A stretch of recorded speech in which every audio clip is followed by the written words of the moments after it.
nation, destroys our generation. I don't mind. I don't mind. I don't mind. I don't mind.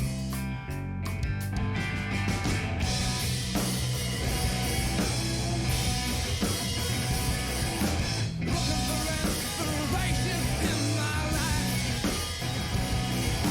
Looking for inspiration all the time. Looking for, looking for, looking for, looking for. Hey!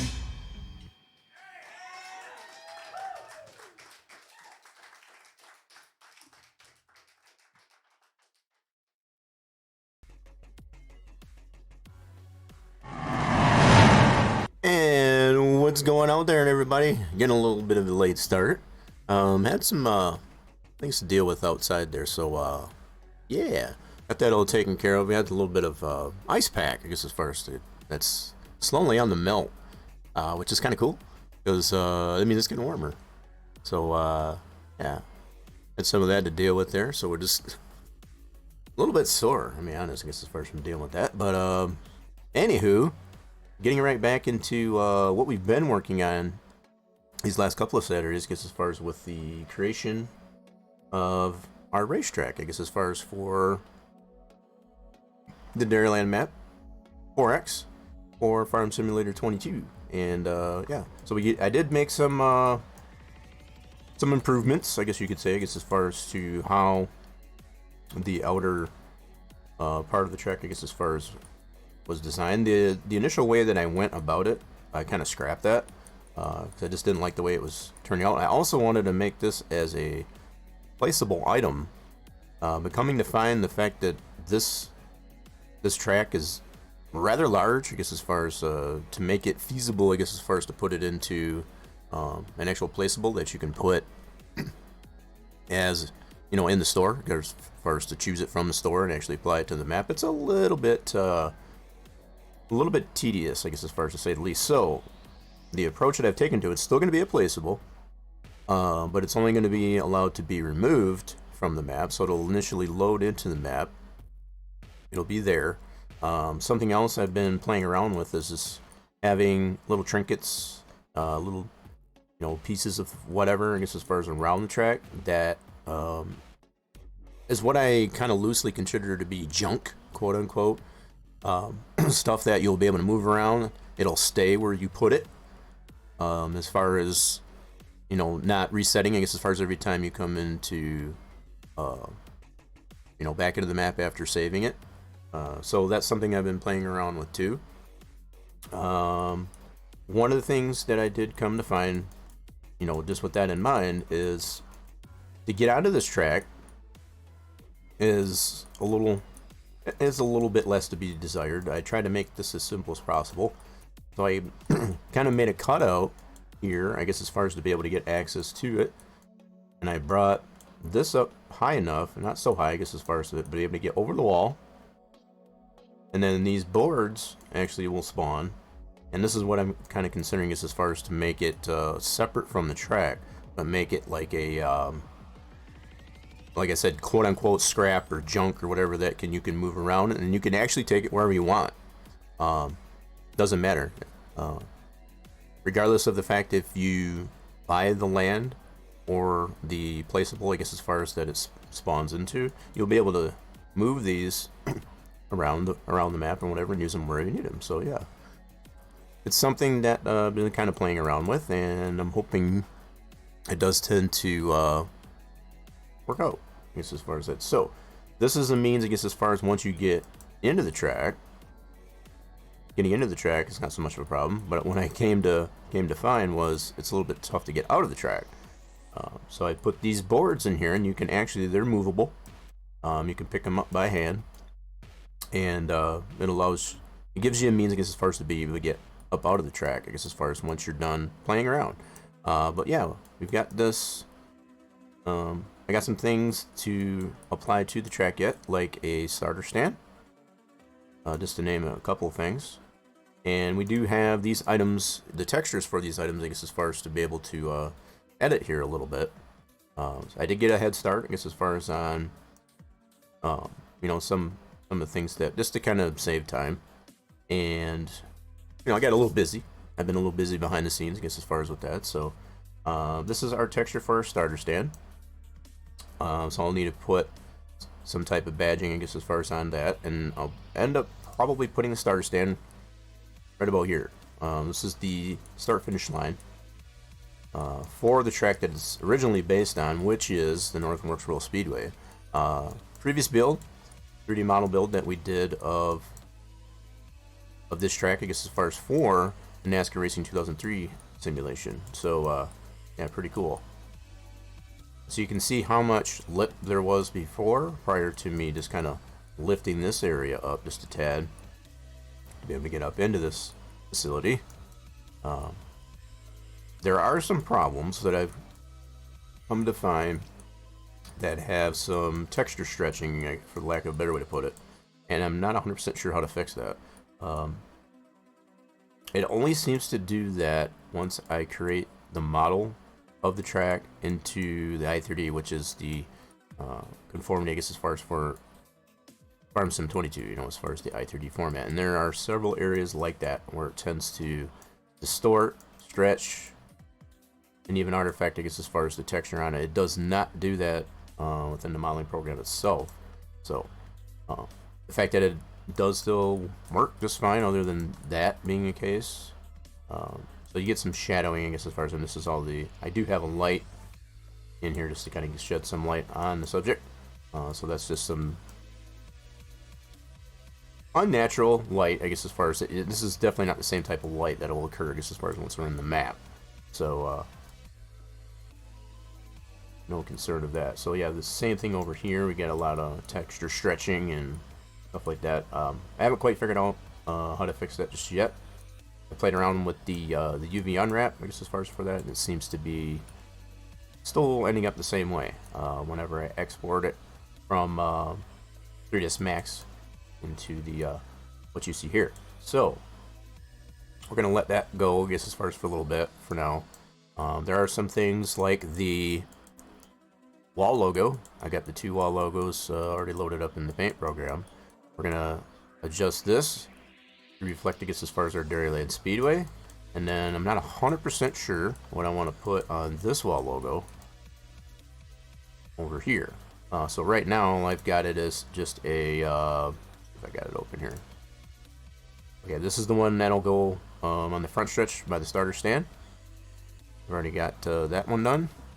And this is the one, kind of leaving it blank, I guess, as far as for now. If we all think of something, I guess, as far as we work on this, then I'll apply that. But for now, I have no idea what to put here, and that's basically where this would be. Right now, it's as this, and that's the same texture right here. So this is what it's gonna look like, I guess, as far as prior to making the adjustment to the texture. All right. So that is the name of the game here. That's what we got going on here for today. Today's episode of Spline Design Studios Saturday. I hope you find this rather interesting, because I think this is going to be a fun deal to play around with, I guess, as far as so going back, I guess, as far as what I was saying earlier, I guess, about this being a placeable on the map. There is an area that I've already got designated for this to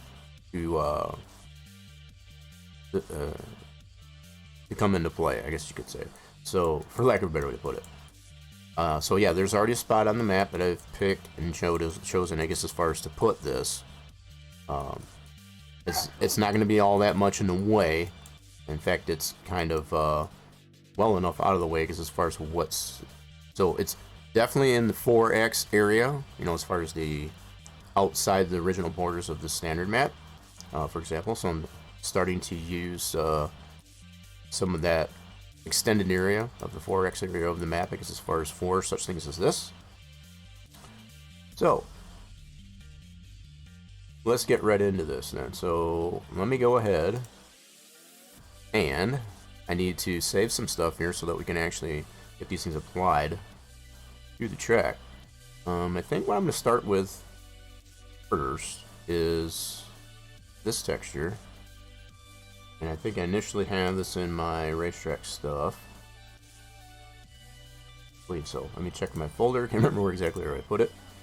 Yeah, I believe it's this folder right here. So what we need to do is actually make DDS files for these. Right now they're in PNG format, and that's not going to 100% work. It's not going to be an optimized texture, I guess, as far as until we use the Giants software texture tool, which is, I'll get that open, and then we'll go from there. And this is where we'll be applying those textures, which is right in the map as a placeable.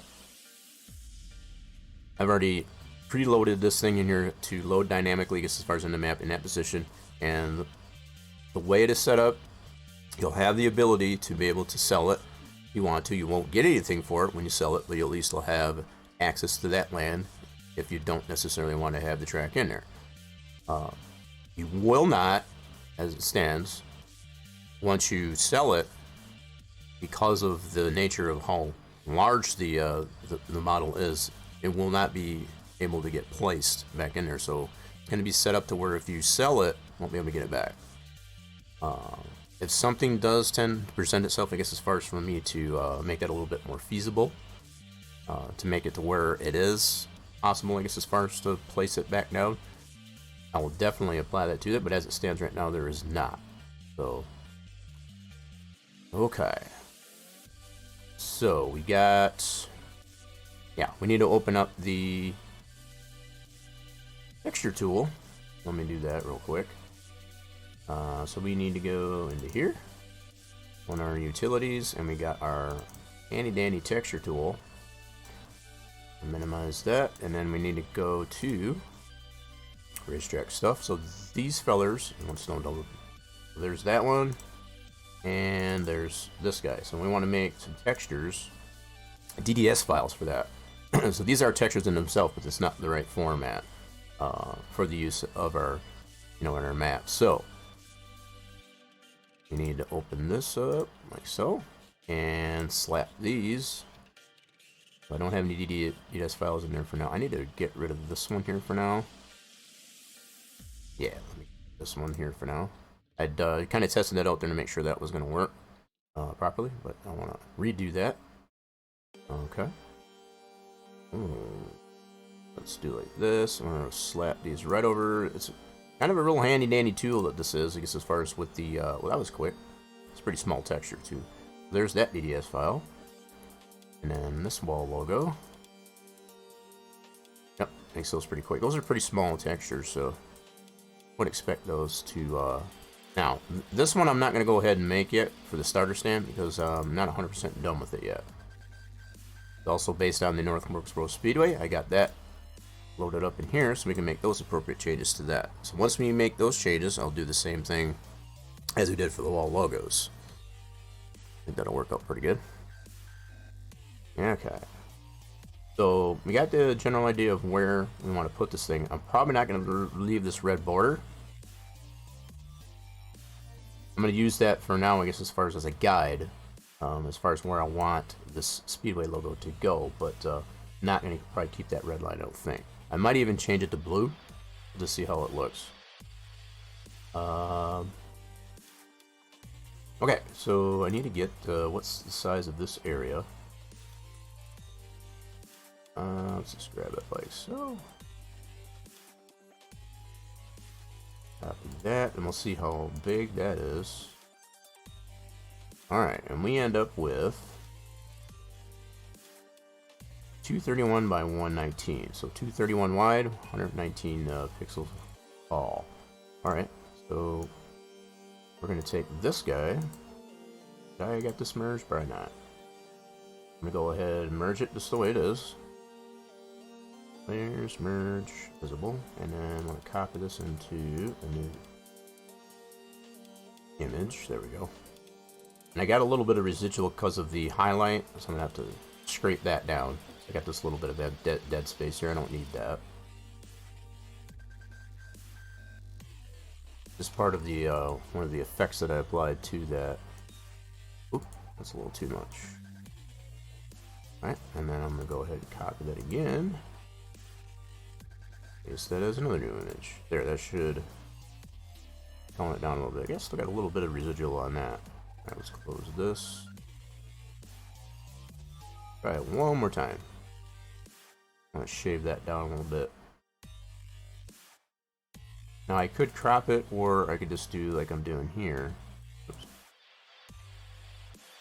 More than one way, I guess, as far as to accomplish cleaning this edge up here, but we're gonna go this way. Paste and new image. There we go. That's a little better. Now we're now nice and tight all the way around. That'll work. Close that.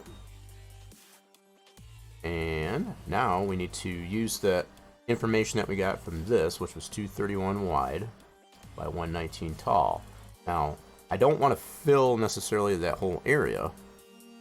So I'm going to go with the width, I guess, as far as for starters, and see what that ends up with. And I can always deformate it, I guess, as far as further if I need to. Let's do that. Let's do a resize. We'll initially set this to 231 by 74. I might stretch that up just a little bit. I'm almost thinking I will. So yeah, just to kind of use that up just a little bit more, that space.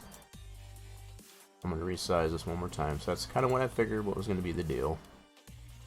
Alright. Let's see. So resize that again. I'm not going to maintain the aspect ratio at this point. I'm going to go... So 119 was the highest point. I'm going to go like 105. I don't want to go too close, I guess, as far as the width, because I don't make it square looking. That'll deform it, I guess, as far as a little bit too much. That's actually not half bad. Yeah, I'm kind of liking that. So let's do fetch, sharpen that. Make it a little bit more crisper. Copy that. Now we've got a logo that we're going to apply to our texture here as a new layer. So there's a new layer. And put that right there. And again, I'm only using the red border there as kind of a guide for now. I probably won't keep that. So what it'll end up being, for example, I'm going to add another layer into this. Okay. And just underneath this layer that we just applied, but above, I guess as far as the primary rest of the texture, I'm going to add some white into this. And I can do, again, I can do this more than one way. But I think the way I'll do it is just like this. I'll fill this in like so.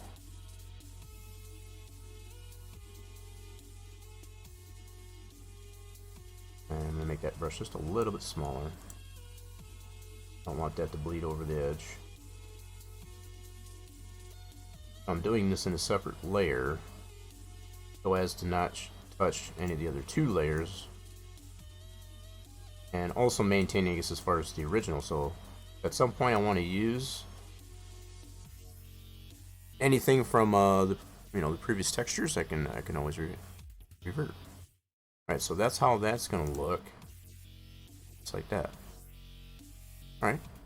Not 100% dissatisfied with that, but then I can also take the same one and put it on this panel. So there's two sides and a front. I think this is how it goes there. So I can load up the actual starter stand here just to kind of get a better look of what we're trying to apply this to.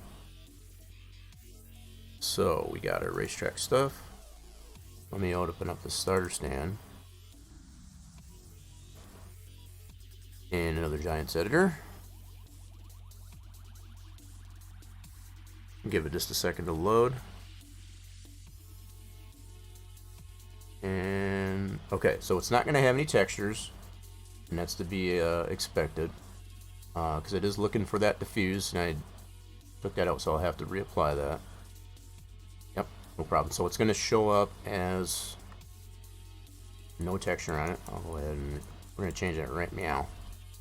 Right meow. Okay, so got our material. I'm going to go ahead and I think for now I can just put the PNG on it and I can always change that. Alright, so we don't have it in our matte placeables folder yet, so I'm going to actually pull that right from, where's my racetrack stuff? Dang it, there we go. There it be. Alright, let's do this one right here. I'm not going to have it optimized just yet because it's not done. Once we're done, we can always reload that. Alright, so, okay. And this is how it looks without editing it. So we got this short part is the front, and then you got the two sides, and then there's nothing on the back side of it. Alright, so what we want to do, so yeah, this part right here is the front, which is this part right here, and then these are the two sides, just for clarity on that. Alright, so now what we're going to do is we're going to take our Dairyland Speedway logo and put it on this side, and then we'll make a different size one to put in this area. Okay. That's that layer. We need to copy this. And let's make sure I'm in the right layer. Yes. Paste that as a new selection and bring that right down here. And again, being able to use the red border from the original texture that we had on this as a guide, it's kind of nice in a way. There we go. And then we can just take out that border, and this one, just like we did above it. Make sure my paintbrush is the same size. Cool.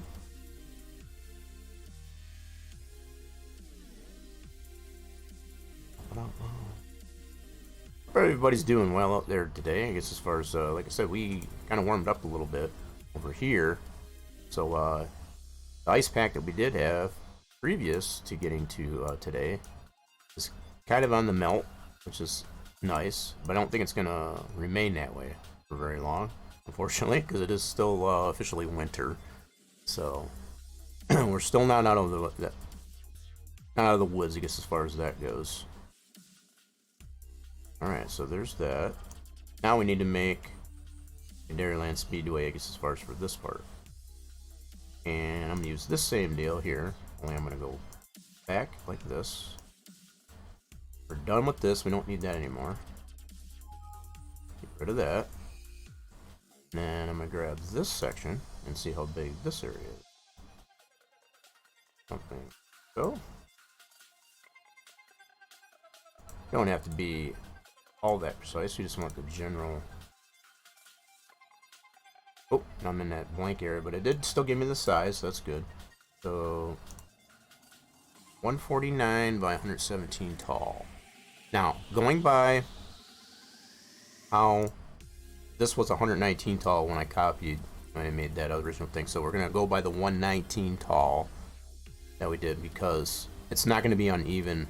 It's even all the way around on the top edge of this, so it's not uneven, right? So the fact that I got 117, that's close to the 119, but we're gonna go by the 119. Just gotta make it consistent all the way around this thing. That just gotta make more sense. Alright, so we were 149, 150, okay. So we know what we need to make this width-wise. So let's go image, resize. We'll go 149. And we'll maintain, we'll see how that looks. Yep, same thing like I did on this side. I think I'm just gonna change the height on it a little bit so we won't maintain the aspect ratio. Not too much. I don't want to make it like squished or too distorted, but yeah. Do imagery size. So we're at 48 when we maintain the aspect ratio. So we want to go up to, I don't know, maybe 65. See how that looks. That is not terrible. I think I can live with that. Alright, so let's go ahead and sharpen that up a little bit. Voila. And copy that. And then put this into this layer as a new selection. There we go. This is going to be the front track side facing, like so. And then now we can take that red line out. This layer. Grab our paintbrush with the white.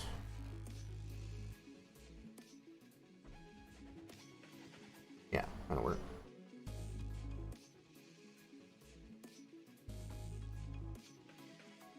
Yeah, the fact that it had that classic look, I guess, as far as as we knew North Wilkesboro Speedway back in its day. 1996, for anybody that wasn't aware, was the last NASCAR Cup track, I guess, as far race, I guess, as far as that was conducted there. That's been a while. The fact that it has been used for other events, other racing events, of other series, to include NASCAR, it is officially back on the NASCAR schedule, and it is supposed to. There's supposed to be a race there. I forget what the date is actually, but it's going to be the All-Star event. The All-Star event there, from what I understand. From what all the buzz is out there, North Wilkesboro Speedway will be hosting the NASCAR All-Star race there for the season. So pretty cool stuff. All the more reason I kind of felt that I wanted to use that. It's such a unique track because it has different elevation on both ends of the track. It's just a not very cookie cutter type. It's got its very own unique geometry to it, and it's kind of fun to race on, to be perfectly honest. So even with this track that I've tested out with the Dairyland map, it doesn't race necessarily the same way because you got different types of vehicles in Farm Sim in comparison to, say, NASCAR Racing 2003 season, but it's got the same feel. Pretty much the same feel. Only a little bit more modernized, I guess you could say. Alright, so we got this all done. I don't think I really need to save this as I might save this as a template just in case, if I want to go back to this later and change it up. So let me do that. Let's do File, Save As, and we're going to put this in our racetrack stuff. Only thing is I'm going to rename it just a tad. And we're going to save this as... We want to maintain the layers, basically, so that we can always come back and make changes to it if we so choose to. Yeah. It'll save us a little bit more time in that regard. Alright, so let's save that. That should have put that in my race stuff. I just want to double check. Let's double check. So yep, that is right there. Sweet. Now we can go ahead and layers, merge this all and flatten it. Consider that complete. And then we'll save this as a PNG. And overwrite this filler. Yep, and then back this back up. And then now we need to take that texture that we just created.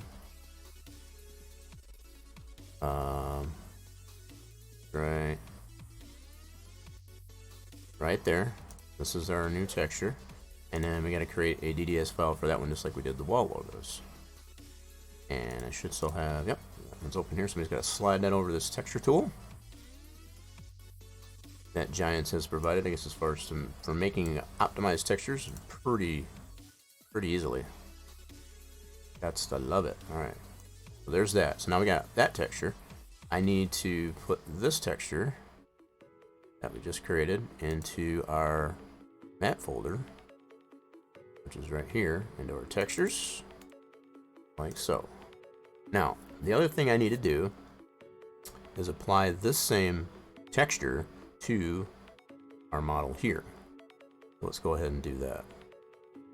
Highlight the model, replace that original texture.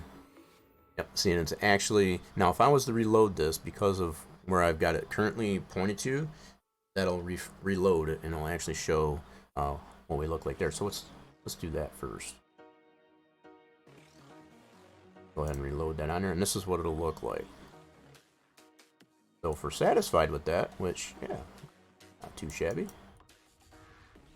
Not too shabby. We could probably, if we wanted to, make that a little bit smaller. Maybe not quite so wide, but I do have enough padding, I feel, I guess, as far as on that, so it's not all the way to the corner.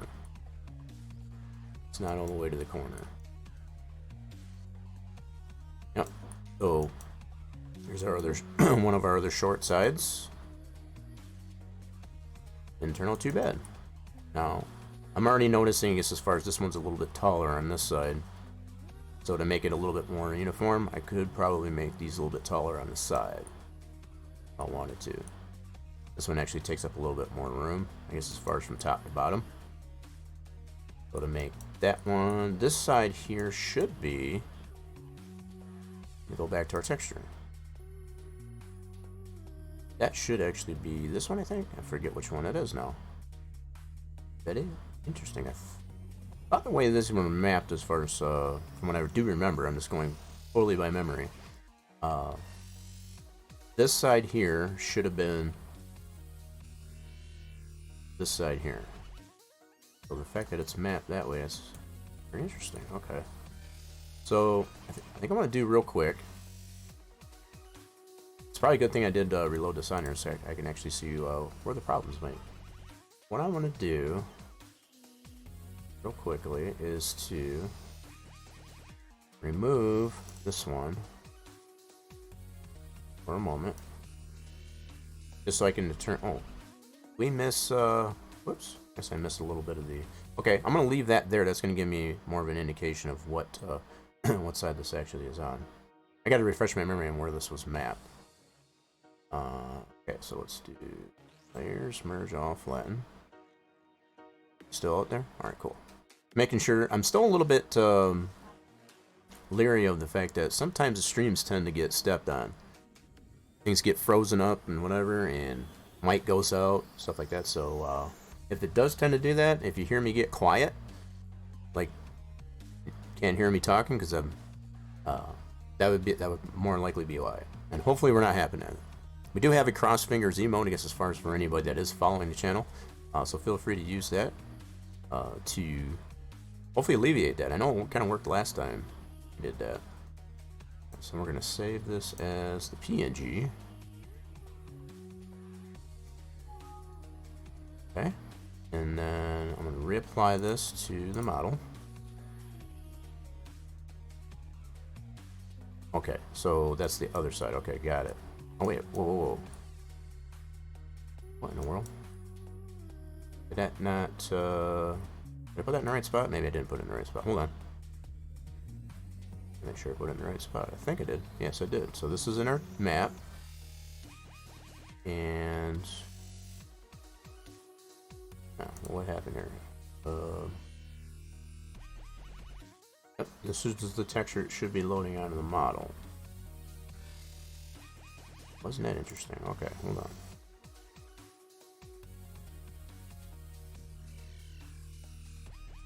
I'll be dang. Alright, hold on. So this is... oh, so even when I reload the texture, so do I... I forgot how we map this darn thing. Alright, let me take the other side off and see if that does affect both sides. That's pretty interesting. I did not know we did it that way. Alright, let's back that up. I'm gonna actually pull this off, and we're gonna do a copy, and I'm gonna paste this as a new. So this is our front, which is right here. At least it should be. New image. You can have that. I don't need this one anymore. Rid of that. And so now what I'll do is I'll take this one out, leave that one on there. Flatten that back up. File, save as. Save that as a PNG. Right? Yeah.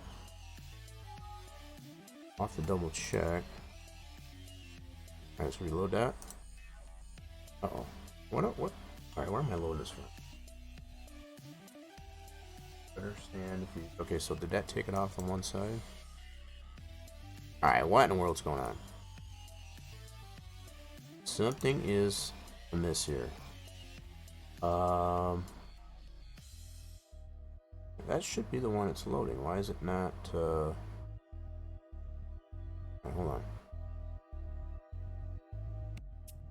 Open that. Okay, why is that not refreshing? That's weird. Well, I'll be darned. Is it being stubborn because I'm not making it a DDS file? That's what I'm wondering. But we are reading it from racetrack stuff. On the desktop, yep. Why are you not refreshing there, you silly goose? That should be right from here. This is what should be loading on our model. Why in the hell is that not changing that?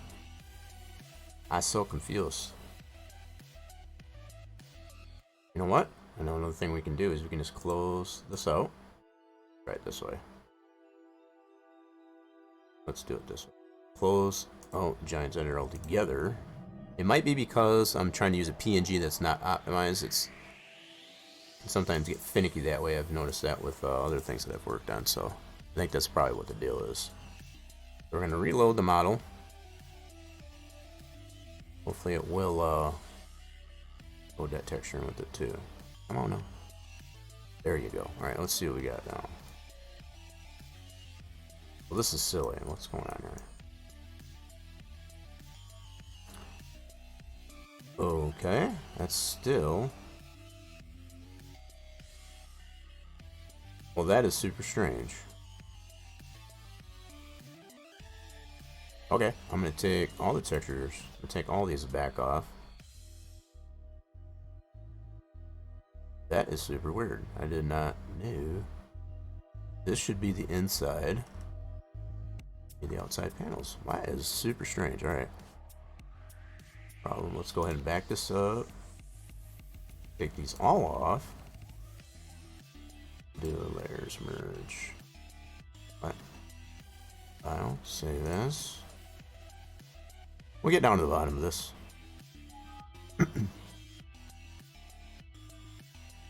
Reload that one onto the model.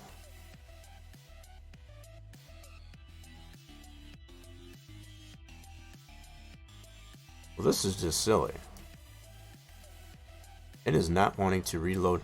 I'm thinking I might have to save it as a DDS file just to... I think that's what its problem is. Alright. I guess we'll do that then. Let's close this out. Oop. Let me take a look at... Yeah, let me try this real quick. Let's see what's going on. So, I can take a look at it this way.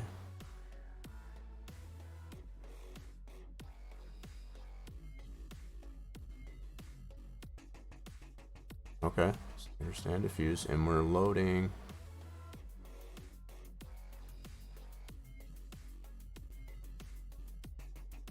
Yeah, did I not load? Yeah, I was loading this one up from our racetrack. Okay, just making sure. What in the world? Okay. Super strange. All right, try this one more time.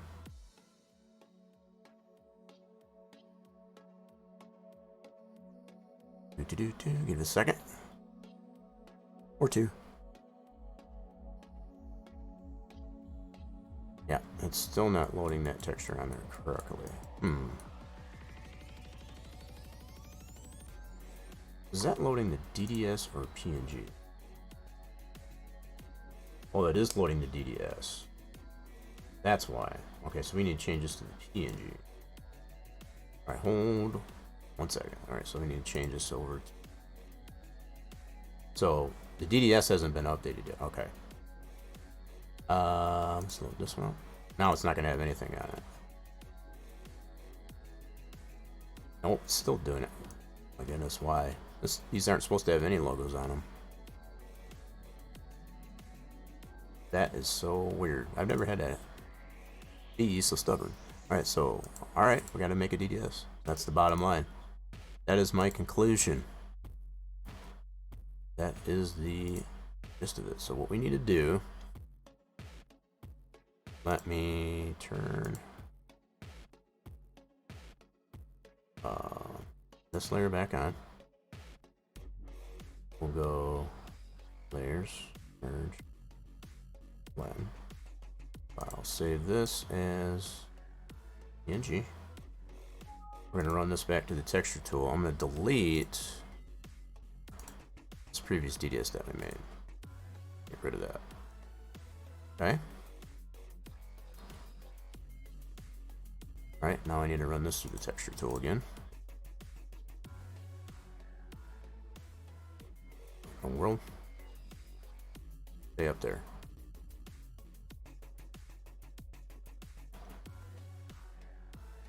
Alright, cool. That worked. Right? Yes. Alright, so we need to load. Alright, let me see if this is loading PNG. It is loading DDS. Alright. Cool. Just to confirm. Now we'll go ahead and load this back up in the editor. These are the trials and tribulations we sometimes go with, and this is why it takes time, I guess, as far as to get things working like we would like them to. They don't always want to cooperate. Okay, there we go. So now we have that DDS is loading, and we can see what we got on here now. So that one logo that we got in there is this side. Okay. So that area there, that's kind of what I thought. Actually, I was thinking that was the front.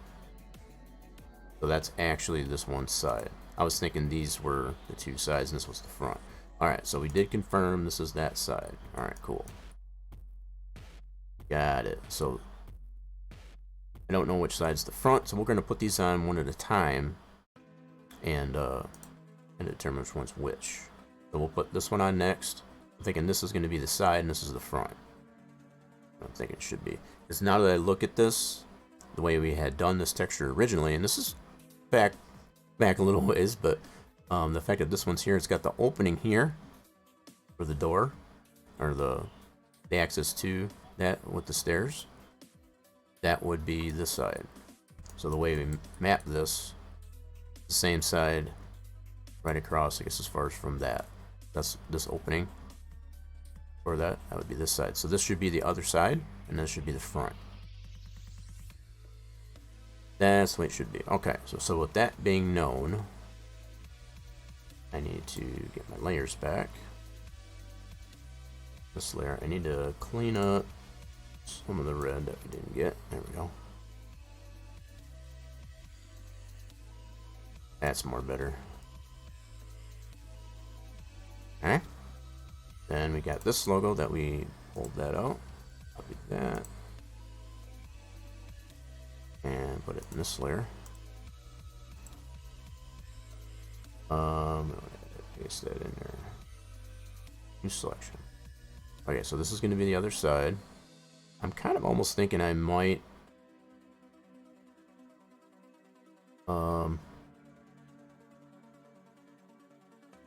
yeah, I think, hold on a second, we're going to do this. Now that we've looked at it, I guess as far as I did, I'm going to not make this quite as wide. I'm going to shrink that down from the edge a little bit. Just a little bit. Do something like that. I like that much better. Alright, so we're going to take this one. And because we know this is the front, I'm going to kind of center that onto this panel. Yeah. Copy that. Paste. You gotta love not using any wire maps. I'm usually doing this type of thing. I usually have a wire map. I did not bring over the original layer template that we used, I guess, as far as for the build of the North Wilkesboro Speedway for NASCAR Racing 2003. So I'm basically creating my own new template, I guess, as far as based on this construct. Okay, so we're gonna bring it over here. So we know this is the front.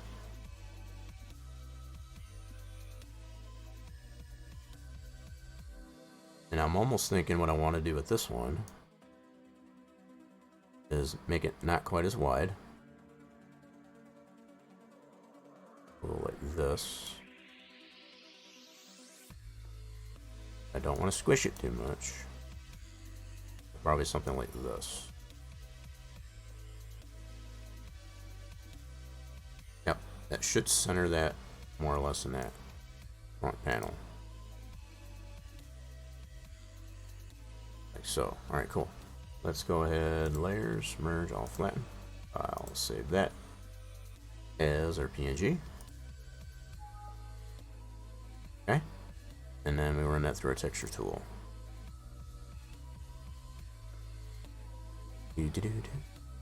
What's going on, trucking guy? Or not? Maybe a little bit, I guess, as far as for Saturdays. If you're not used to, I know quite a bit I've been playing the builder simulators, but I've got a lot of work to do, I guess, as far as to finish up like this. I guess as far as for the map, I guess as far as for Farm Sim 22. So I figure I'm usually working on this type of stuff in between streams as it is. So now that I've figured a few things out, I guess as far as with what was happening, I guess as far as with Spline Design Studios Saturday, yeah, kind of might have to try the map. You got Farm Sim 22. It's gonna be a while before it comes out, so I ran into some snags as far as getting it completed. So my tentative schedule was to be by the end of this month, but that's gonna be like the earliest. The latest I'm shooting for, I've got like a huge a huge thing on my calendar here, I guess, as far as to be the first day of spring. So like around spring. So right around the 21st of March. That is going to be the absolute latest. Make or break. So barring everything goes the way I planned it, and nothing like goes totally amiss, that should be the time frame roughly to and it'll be made available just like we did with the Dairyland map for Farm Sim 19, which will be on the Spline Design Studios site. So yeah. You don't really like Farm Sim anymore? Well, you wouldn't be able to try the map, I guess, as far as that's the case.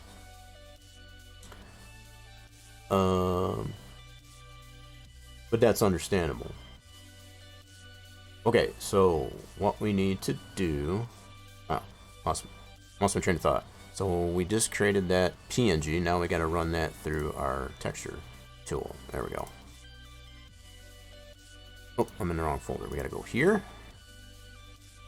And then go ahead. How are we doing anyway, trucking guy? Oh, you're doing well today. All things considered. Alright, so what I need to do is delete this one again. I find it easier, I guess, as far as to delete that, because sometimes the texture tool will be like, hey, there's already one that exists and doesn't always want to overwrite. Or sometimes when it does overwrite the existing DDS, it tends to not produce it correctly.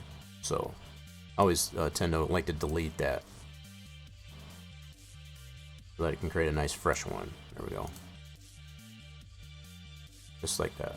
Cool. We're going to leave that open. So there's our new DDS. Now we should be able to load that up. And we should see our logo on here and also to here. Like so. Marvelous. That's the way that's supposed to work. Now the fact that it was only wanting to work, I guess, as far as with the creation of the DDS file like it just did, just being finicky, I guess, as far as that way. Yep. So what I don't like on this side is it's kind of squishing it down. I want it to be pretty much the same height all the way around, especially like this one is. So I might need to make this a little bit taller. Okay, so that's going to be on this side. Now that I look at it, now it makes more sense as far as how that's showing there, because see how much top to bottom space I have here? I don't have as much here, so I need to change that. And that's no problem. We can do that because we've got our template here to work with. But if there's any specific reason, I guess, as far as why I don't like Farm Sim anymore there, Trucking guy, I guess, as far as if you care to share. If not, that's totally understandable as well. Alright, so we just need to change this size. I don't know if I want to use this or start with this guy. I'm going to try with this one first. It might make this a little bit too blurry. We'll see how it turns out though. So we'll go like this. Right now it's going to look blurry because I'm in deformation mode, but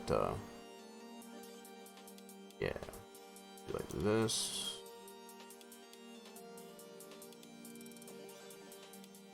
Too much work and no reward? That's understandable.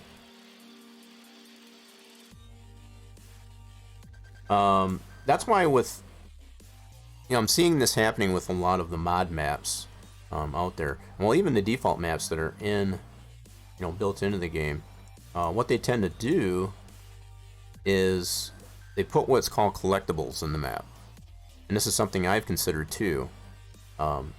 Being able to go on a scavenger hunt of sort and find little trinkets or whatever that will make you money, right? So instead of taking out loans and stuff like that, you have the ability of making yourself like $1 million by finding all the little trinkets, right?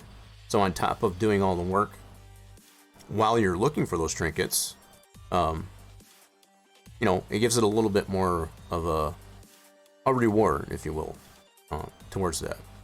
What I find the reward in playing Farm Sim, on the same topic of discussion, is I find it pretty satisfying, I guess, as far as, you know, you plant something, you go through the whole motions, I guess, as far as of weeding it and fertilizing it and whatever to get the maximum yield, and then with the productions that are made available, I guess, as far as in Farm Sim 22, you can apply those crops that you plant and spend all that time to do that to actually make a product and make even more money than you would just selling it, you know, the raw crop. So that's kind of my take on it. Yeah, I don't like how blurry that made that right there. So we're gonna do this a little bit different. So what I'm gonna do is start with this feller, which is the same as this one. Yeah, let's do that, and then I'm gonna size this up to this one. Let me make this as a new texture. Like that. That way I know roughly what I need it to be. I'm gonna close this guy though. We don't need that one anymore. Don't need it no more. Okay, so we need this to be 149 by 102. Alright, so we're gonna do that with this one. 149 by 102. Yeah, so we're gonna do 102. This will get more distorted. Alright, so let's see how that one looks. Okay, now if we do a sharpen. Yeah, that's a little bit better. I like that better. Alright, so we're gonna do copy. And I think what I'll do,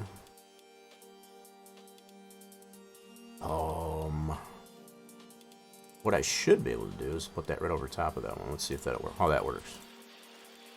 Hope I don't get too much bleed, I guess, as far as from that texture that's already on there, or that image. New selection. We should be able to put it right over top of that, like so. Okay, that's not too bad. I can live with that. Alright, cool. So let's do layers. Flatten that all down. Save as. And use. Yes. Okay, and I'll back that back up. Now we need to run it through our texture tool again. So take that, that deal that we just made and run it through our texture tool. And once again, I need to delete this DDS. Pretty confusing to me. I probably shouldn't become a developer. Well, that's part of the reason why I do what I do here, just to kind of show what goes into this. Because a lot of the games that we play, somebody had to create it. So this is coming from my roots of, you know, being a game designer. As far as from textures to models to, you know, putting it all together and the mechanics of it. This is why this is the roots of what Spline Design Studios, you know, is about. I guess as far as the show, be creative. So previously, as most like yourself, Trucking Guy, and anybody else that's lurking in here, you see me play the games. I guess as far as like House Flipper and whatever, those are a lot of creative types of games that have the ability of being able to mod it, be able to apply it like House Flipper does for sure. Builder Simulator and House Flipper doesn't yet, but I'm hoping they will. So this is the whole premise, I guess, as far as for Saturdays, as far as being creative and understanding, as far as what goes into a game creation. That's basically what you're watching. So if nothing else, hopefully you would get appreciation, I guess, as far as for what goes into, you know, the content of a game that you like to play. Be it Farm Sim, be it House Flipper, or what have you. That's what I like to do. Not only play the games, but actually create the content for it. Alright, so that was created. That is this file right there. So we should be able to reload that onto our model. Now what we should see is this one here in particular change. Like that, yep. That's looking much better. And now we're pretty even all the way around. From top to bottom, side to side. Wait, did that change this one? That should not have. I don't know why it did. It definitely changed this one. I don't know why. Alright, hold on.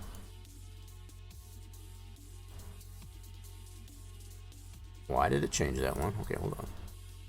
That should be this side right here. Not really sure why it changed that one. Okay.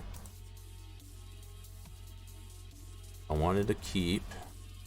That's got way too much space in between the edges here, so... Don't really know why that happened. Interesting. Oh, did I do the wrong side? I think I did. Nope, this is the front.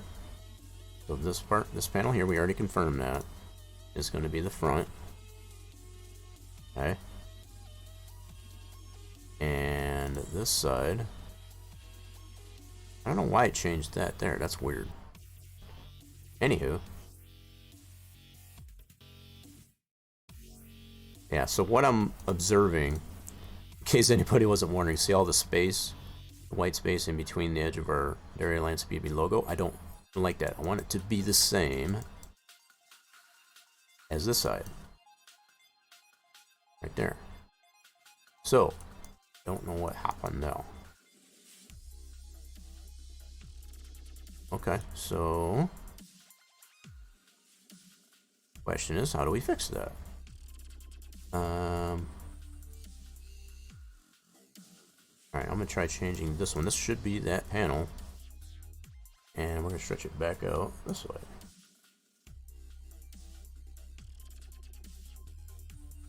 Okay. See if this works.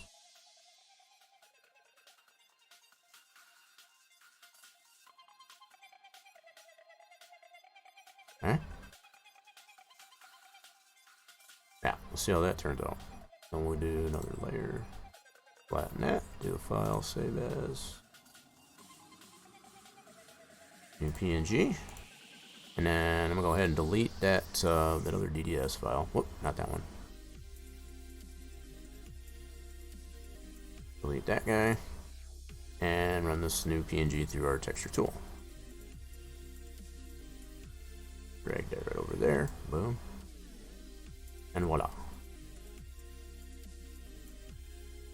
It's a nice little handy tool, I guess, that Giants has provided, I guess, as far as for making the optimized textures. Okay, so we need to, now that we got that DDS created, we can reload that onto our model. Let's see what that did. That did not change anything on this side at all. Alright, let me see. What in the world? Okay, this is still fine.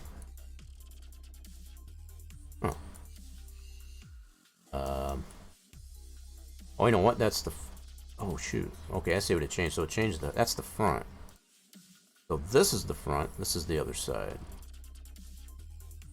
That's why. Okay, so I had it backwards. Okay, I see now. Coming back to me. Alright, so this one we had right for the front. So this is the front. I see what we did there. So this is each side, and this is the front. So I had that all wrong. Alright, so this is the order of... oh, I got this thing. We figured it out. If I would have loaded in the original template that we had for the build of the starter stand for this Trek build, back when we did it for Northworks World, I wouldn't have to deal with that, but it's fun to kind of reflect, I guess, as far as sometimes.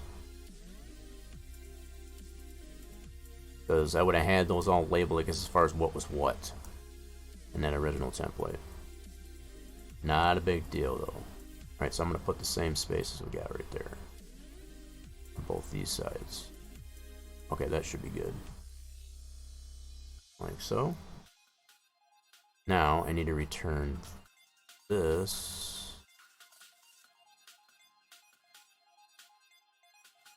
We got to reshrink that back down. Like so. Kind of center that up there, but it's going to need a little more space. Oh, you know what? I did that wrong again. Son of a gun, hold on. I did it wrong again. This is the front. Oh, darn it.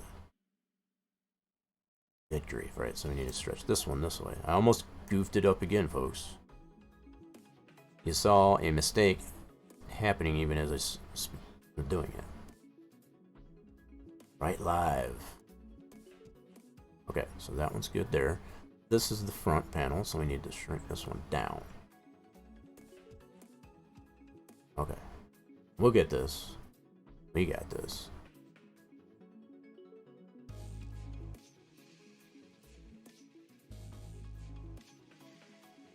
So this is our front panel. I might even go ahead and shrink that down just a little bit that way.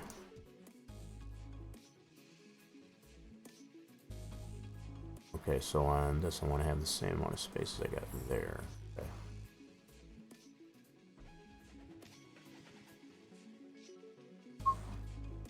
So I might shrink this one down more. Try that. Now that I look at it, so let's do this.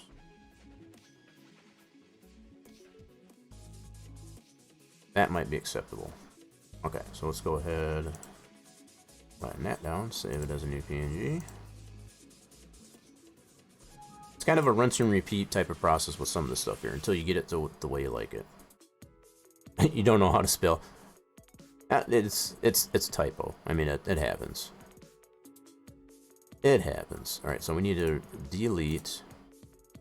Whoops, wrong folder again. So we gotta go in this folder. We gotta delete this guy. I'm gonna have a lot of these in my trash bin, but that's okay.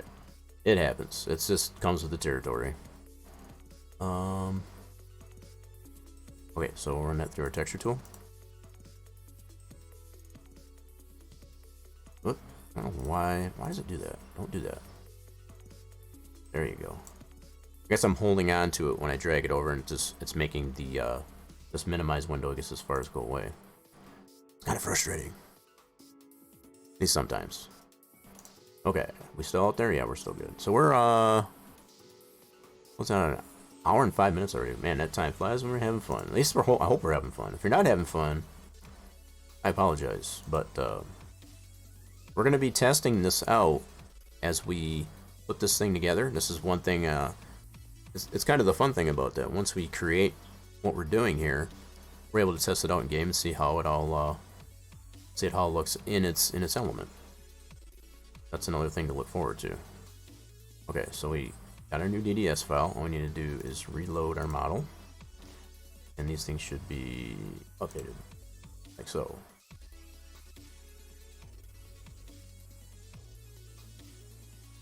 Okay. Let's see how we look. So we got that there. I'm going to put some light on the subject here. There we go. Now, don't go by the lighting, I guess, as far as how this is on here. This is not how it's going to look in the map. This is just to give us some light in here because it does tend to get a little bit dark when we're in the editor here. But as far as the shadowing that's showing up, that's not the way it's going to look in the game at all. Okay, so that is not too shabby, actually. I could probably shove this more this way a little bit because it's a little bit close to the railing. I could probably move that over just a tad, and maybe even make this a little bit wider on the front panel. I think I'll do that.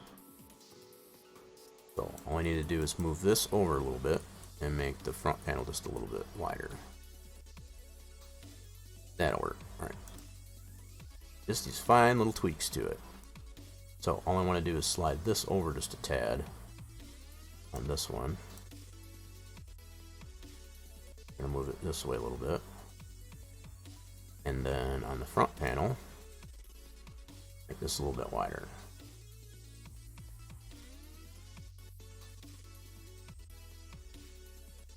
something like that. Okay, we'll go ahead, layers, merge, flatten all that, save that as a new PNG. A lot of rinse and repeat, that's for sure.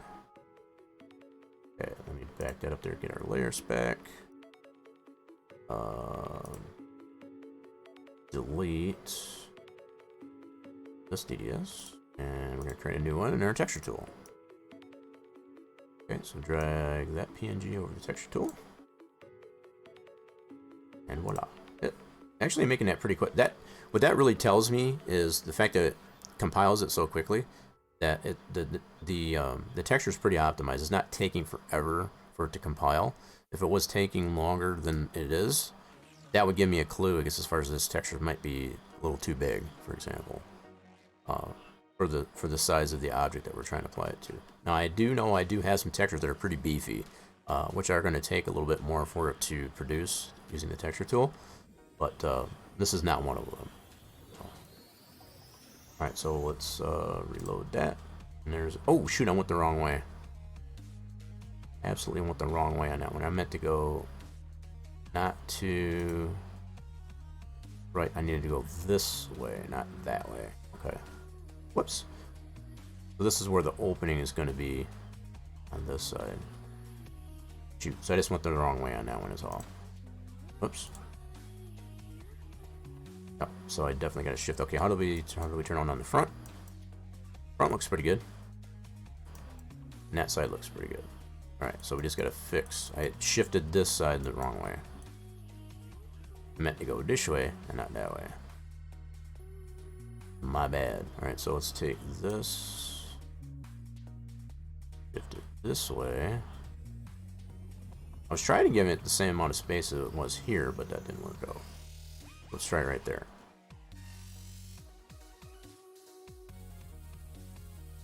Okay, another new PNG. Like I said, a lot of rinse and repeat with these types of procedures. But it's all in an effort as far as to get it the way we like it.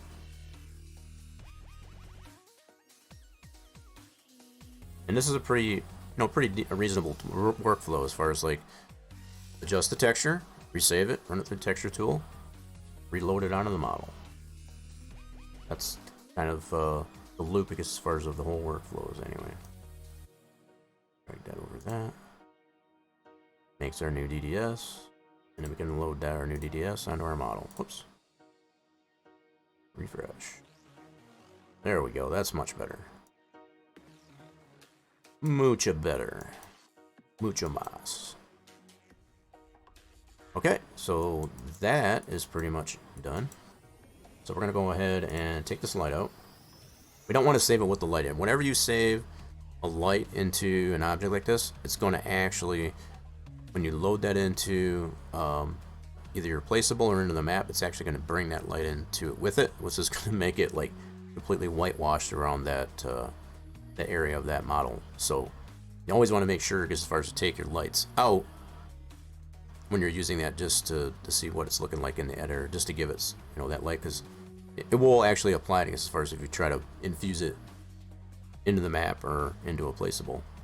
You just have to remember to take that out as well. So we did do that. Right now that is on the DDS, correct? Yes. So what we'll do is we'll save this model. And that's in our racetrack stuff. Yep, I want to save over this guy. And I'll have to change where that texture is pointed to here in a second.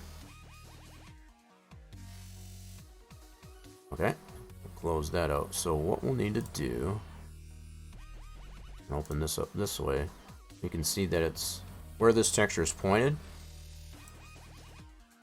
It's only going to read that from in this folder, right?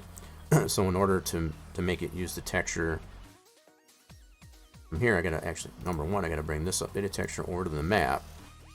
Let's do that. So this is our map folder.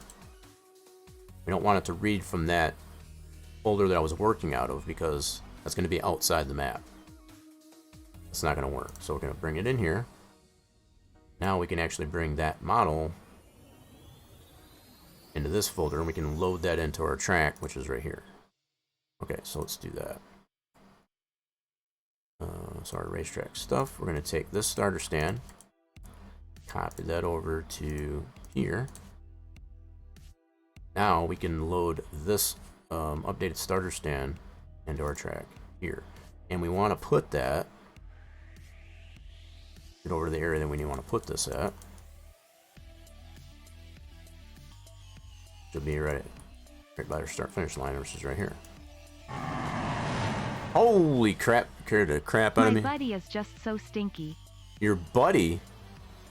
Your buddy? What buddy you talking about? I know you ain't talking about me. So you were for 9 months? Holy crap, that's a Twitch baby. That's a Twitch baby. No, I ain't stinky. I showered, I don't know about you. I think you're smelling yourself. How we doing there, Evan? Yeah, it looks like, based on the 9 months, that's a Twitch baby. Have we named the baby? Have we named the Twitch baby? Need to name it. You got pizza? Ooh, that sounds good. I actually had a Wendy's chicken sandwich. Not the grilled chicken or whatever, just the premium chicken. Oh my gosh, that was so good. And their French fries. Oh, so lovely. I'll say what? Is that the name that you came up with? What in the world? That's kind of like a play on words to Amanda. Our Amanda. Okay, if you say so. You'll probably remember that before I will, that's for sure. And you got that 9-month sub badge too now. Get some hype in the chat there, I guess, as far as for having the Twitch baby today. If you don't have the emotes, exclamation point hype in the chat.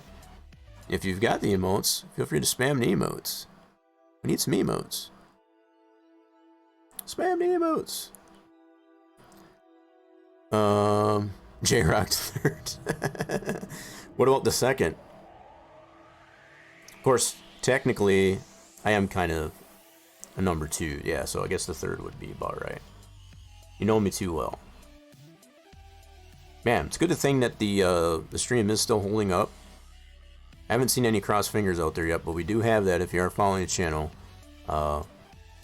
Feel free to use that, I guess, as far as because we're trying to stay hopeful, I guess, as far as the stream doesn't crash. I've upgraded some things, I guess, as far as on the streaming PC, which I am totally running on. So not only what I'm working on here, but the fact that we're streaming on that same PC, we're kind of stress testing it a little bit. Kind of see what, yeah, there we go. Appreciate the cross fingers. Right now, currently, just as I look here, we're fluctuating in between right around 3900 to 4000 bit rate, I guess, as far as on this thing here, pretty steadily. No, don't drop frames. We're pretty good. We're pretty Gucci. So yeah, cross fingers is definitely that. They helped out last time, I guess, as far as we went the better part of 5 hours, a little more than 5 hours, I guess, as far as. But yeah, Evan, you're also just in time to see us get our starter stand apply here, and I do have some new wall textures to apply to this.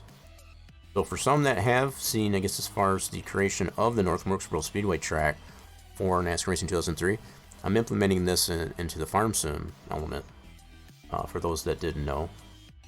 So yeah, we're going to be able to see this track in its element as a placeable, already placed dynamically onto the map and do an area on the map for the Dairyland 4X. Yes. So yeah, you're just in time for that. So what we're going to do is we're going to import that starter stand that we just created. I do not want to load this one. This is in our working folder. I need to go to the map, as we move that all over to our map folder. So let's do that, which is here. So that should be, there's our starter stand right there. So we shouldn't get any errors, which is good. Good sign. I want to put that into our scene graph for this thing, and probably put that into visuals right here. So these are these boards that I was talking about that are completely movable as it stands, but probably what I'll end up doing, now that I've tested this out here, the fact that these boards can be picked up so you can actually hoist yourself out of the track. It does work out pretty good. What I might end up doing, I do have the means, I guess, as far as creating what I consider to be scrap or junk or something like that. Stuff that you can move around the map, take it wherever you want, and it'll stay where you put it. from one save to the next. That's kind of the approach I'm taking to this. So right now I've just got it built into the track for now, for the sake of it. But I'll probably change that. I might even do that on stream here. I've already done it to at least one object, just to prove proof of concept. It seems to work out pretty good. So Kingdom Come Deliverance, so that sounds pretty cool. Is that one of those, is that an MMO?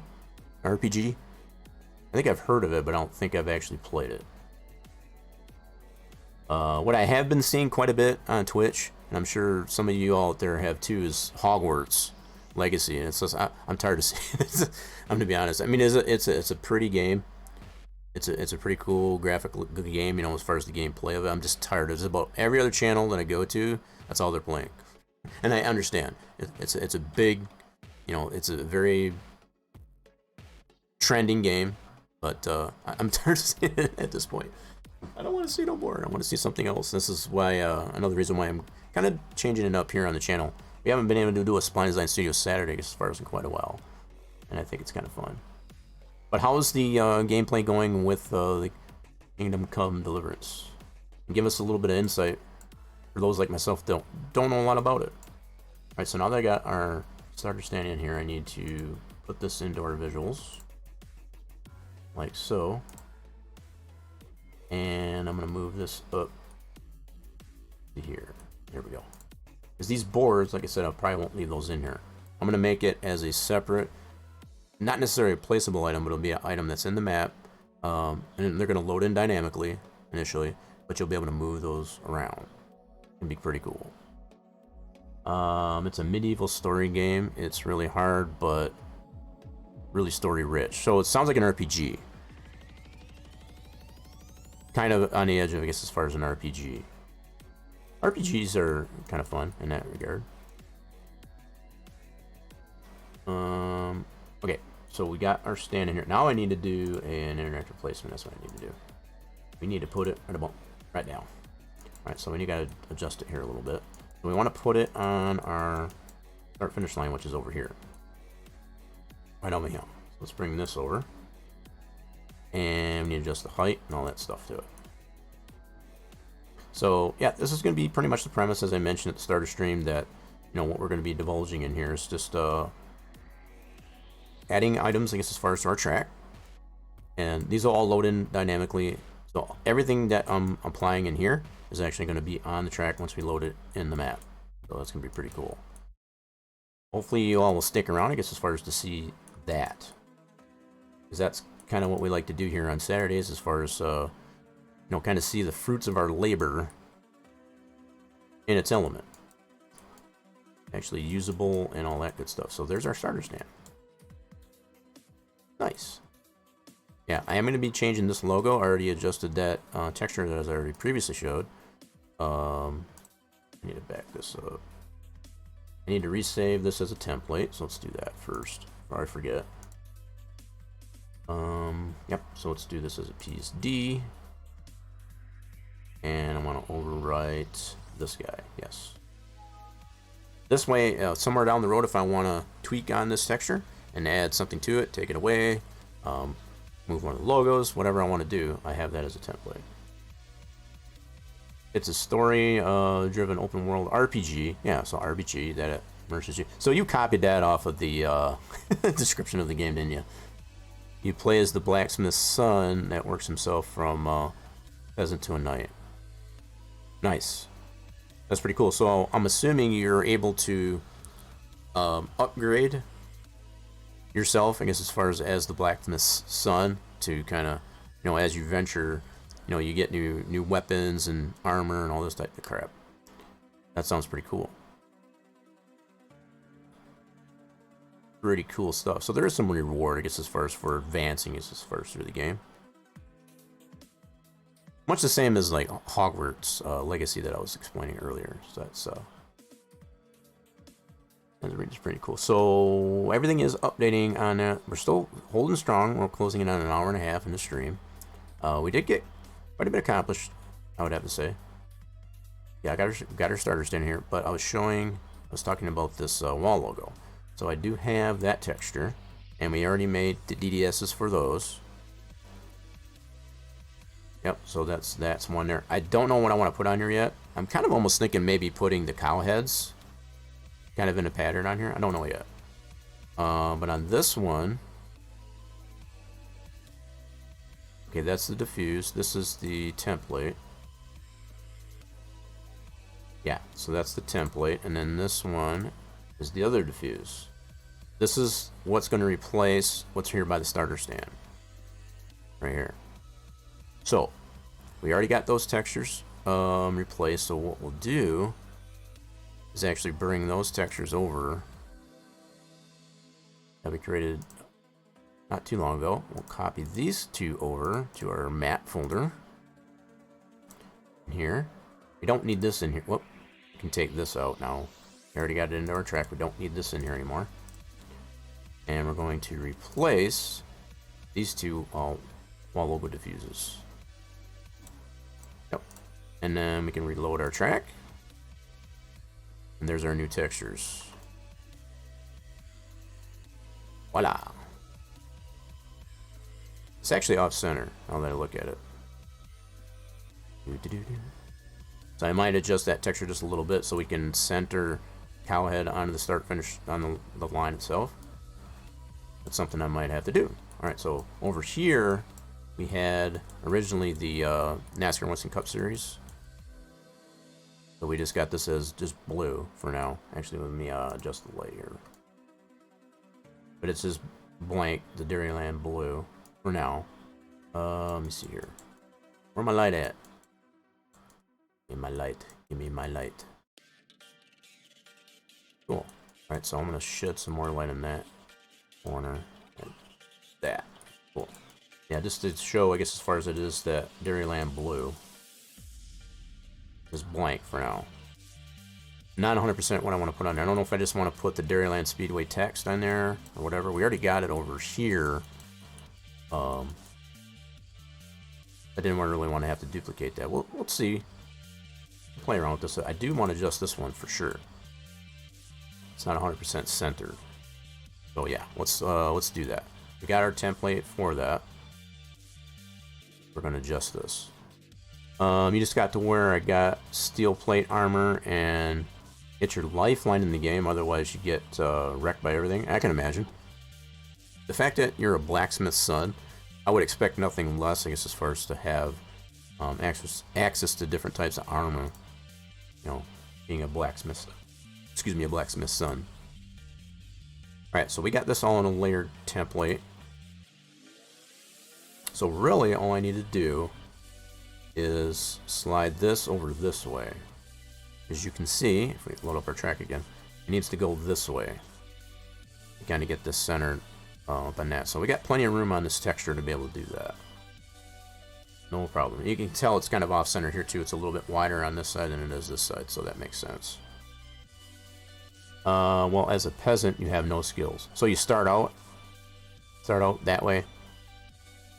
That gives you something to, you know, kind of shoot for, anyway. Yeah. You go from nothing to sword master through the game, right? So, approximately, if you had to guess, unless you already know, how much gameplay is actually, how many hours of gameplay, I guess, as far as would there be in that? Oh, that is not adjusting the proper texture layer. Let me turn this one off. We're gonna slide this guy. Oh shoot, got these all in separate layers. Okay, I see what I did. Oh, I see what I did. So I need to actually merge. All right, cool. No problem. I need to actually merge this all first. All right, no problem. Merge that. Awesome. Now I can move this over.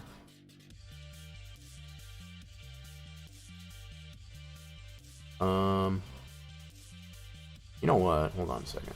I got a better idea.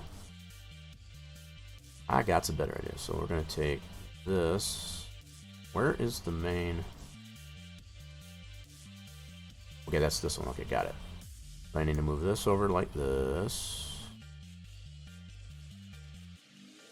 And what I'm paying attention to, I guess, as far as the blue box, I'm evening out, I guess, as far as the amount of space here and over here. I don't want to change the up and down, crap. Is that correct? There we go. Something like that. Now I can shift over. So both these texts, the Dairyland and Speedway, are separate. I made those. That's pretty cool. You gotta like it.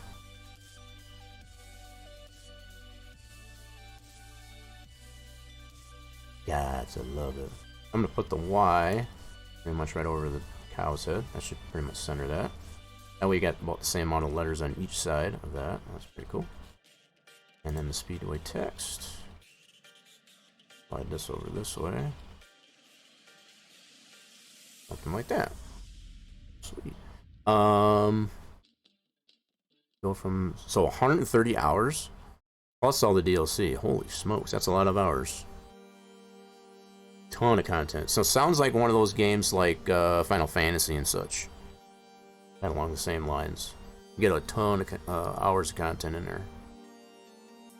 Sounds pretty good. So other games that I can think of right off, as you know, speaking of that one, like there's probably like Red Dead Redemption. I see a couple of, you know, streamers I've just recently followed are just starting to, so like they've not watched any playthrough, I guess, as far as of Red Dead 2.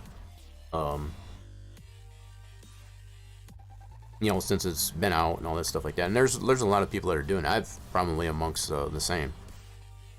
I've seen different playthroughs, I guess, as far as to play as a good, you know, the good side of things, the bad side of things. So I kind of get a sense, I guess, as far as of, you know, what goes on as far as the hunting and the pelting and gambling and all that type of stuff. It's kind of nice.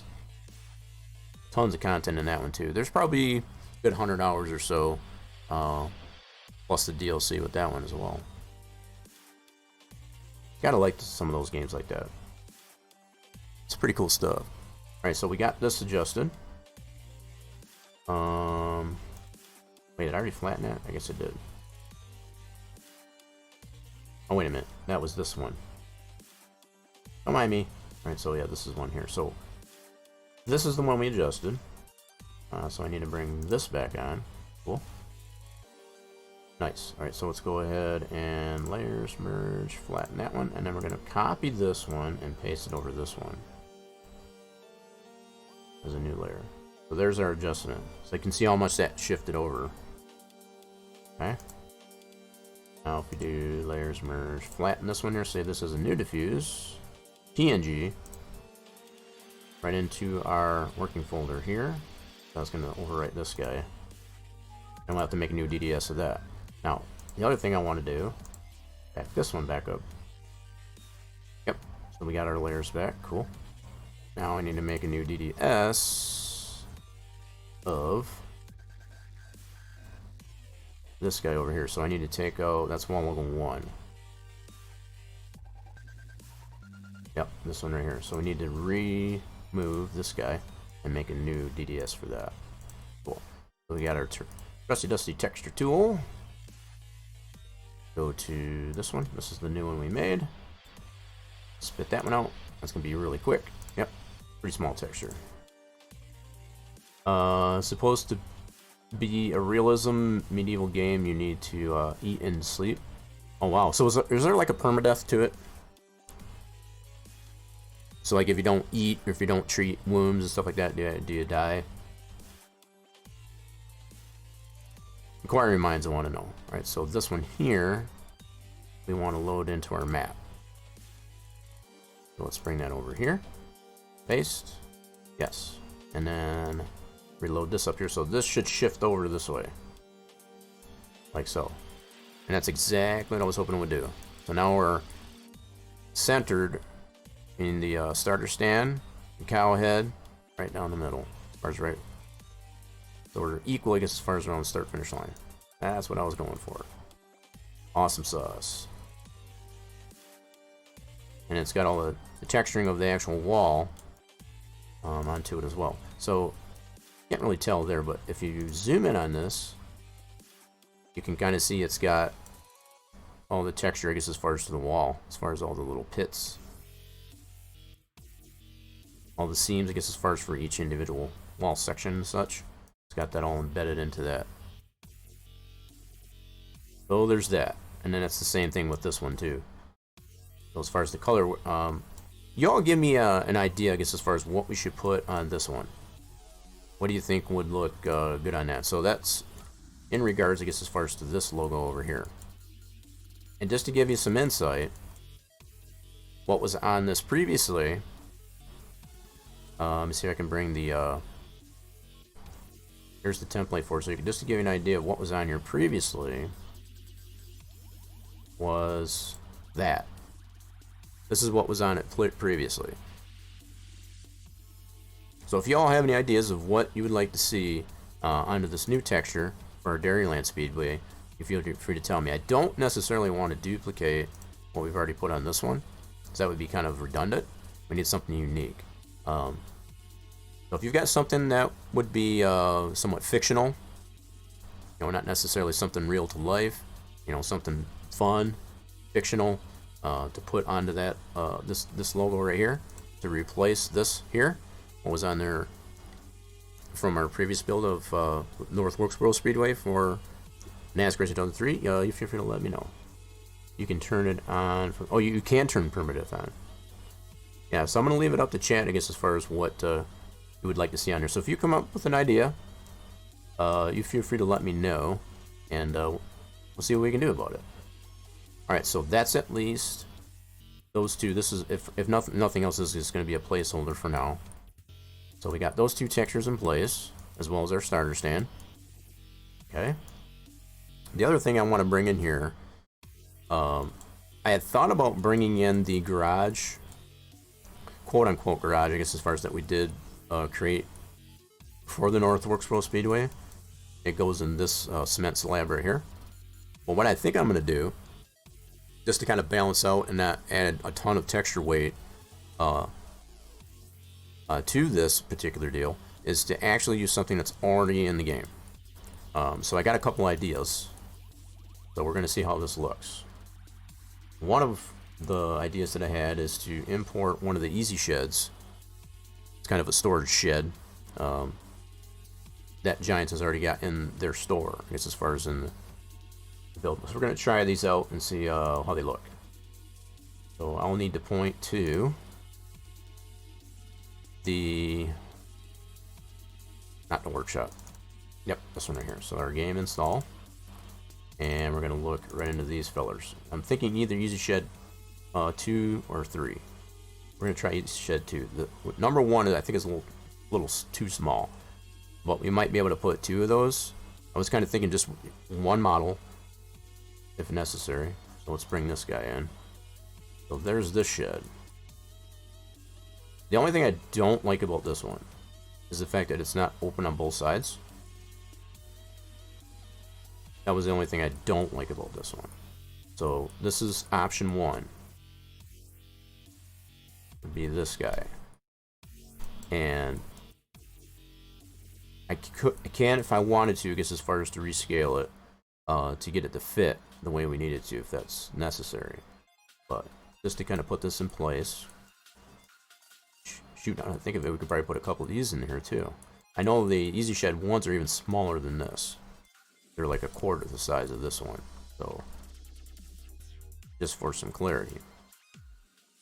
Back down. There is definitely some elevation changes in this infield, and that's kind of by design. That is the way it is in actuality. So this this entire track is based on LiDAR, you know, as far as real-world information. So the fact that you get all the lumps and bumps that are evident in reality, so that even like these slight elevation changes for the access to infield from here, see the opening in the wall, and then it actually slopes down here, and they got this stone wall, I guess, as far as to yep, that is all the way the actual track actually is in reality. So it's pretty cool with what we were able to do, I guess, as far as with the build of this, even for as old as a racing simulation that NASCAR Racing 2003 season is. Some of you have probably seen that track. Either myself or Racer James or whatever probably playing that track in the NASCAR Racing 2003 simulation. It's a pretty fun track. So anyway, folks, we got this is option 1 or shed. And we can probably put a couple of these if we wanted to. You all tell me what you think. The one thing, like I said, I don't necessarily like about it is it's not open on this side as well. This would be a place to store whatever cars you'd want to race. So there's some pretty cool vehicles that is in the mod hub, for example. I didn't realize how it did this here. So all this stuff here for the clear areas, I won't need any of this because this is all for the placeable. We won't need a lot of this stuff. I will keep like the occluder mesh and all that stuff in there, but yeah, some of that stuff we will not need because this is we're not going to be able to. You can't place a placeable on top of a placeable, right? So there's no need to have all this. So the only reason this is in here in the first place is this piece here is placeable in its own right. So we're going to be placing this ourselves within our infield, so won't need any of that. But anyway, this is option 1. And as I look at this, I don't know how I feel, but you all can tell. I'm going to bring in one of these other ones. That's 2. I'm going to actually bring in number 1. Easy shed number 1. This one's pretty small. It is pretty small. Let's bring this one in. And we'll do an interactive placement. Boom. So there's this option.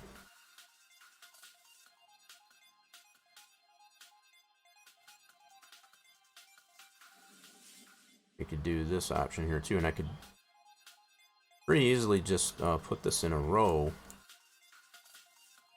We'll put a couple of these in a row right in this spot on this cement slab. I kind of only wish that it was open on both sides. That, again, it's about the only thing I don't like about these easy sheds, but it will give, you know, some place to store whatever vehicles that you want to race on your, you know, be it the dune buggy deals. There's trikes. I mean, there's all kinds of really cool, fun vehicles, I guess, as far as that are on the mod hub, I guess, as far as that you can race on this track. That's another part of another reason why. So another option would be I could use both of these. I could put this one here and put that one there.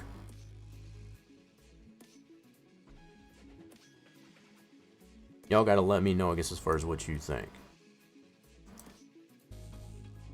Because these will not be movable, I guess, as far as once this loads into our map, too. So you have to keep that in consideration. But I do feel there needs to be something in the form of storage, I guess, as far as for. So something I guess I could do. Let me move this one out of the way. Whoops. Oh wait, did I already bring that in here? Oh, I did. Wait, what did I do? Hold on. What in the world did I do? Hold on a second. Oh, I see what I did. You silly goose. So that was easy shed 2. Okay. Alright. I got myself a little bit confused there. Never mind. Yeah, it does. I didn't slide this one over, so I'm just thinking if I duplicate this. Okay, and then we'll slide this over this way. So if we put 2 or 3 of these, line up in a row like this. Oh, I'd have to leave a reasonable amount of gap in between these two in order to accommodate the base there. I don't want to overlap those. That would look kind of dumb. I don't know if we did this right. It may not matter. We could probably do it like this. Let's see here.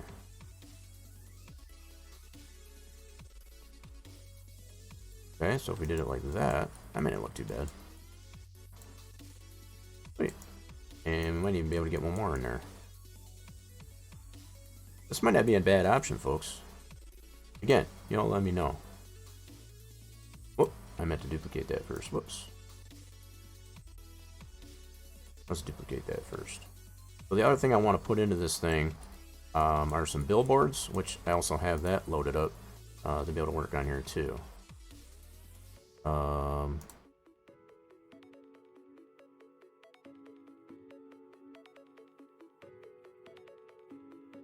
I see what I did.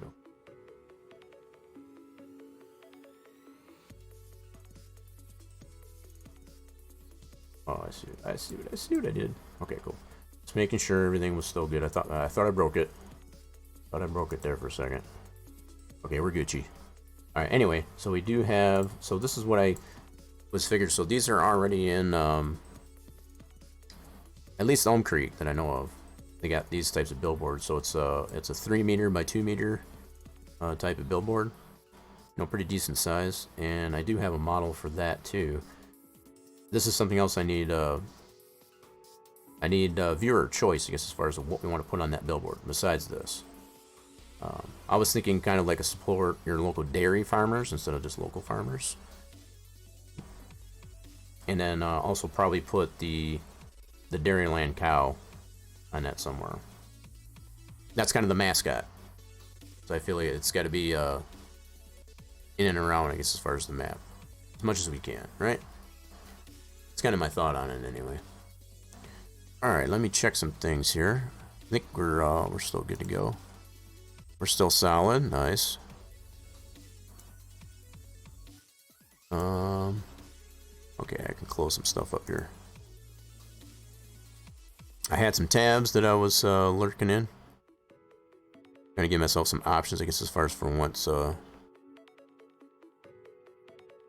he must have just read it out. Okay, cool.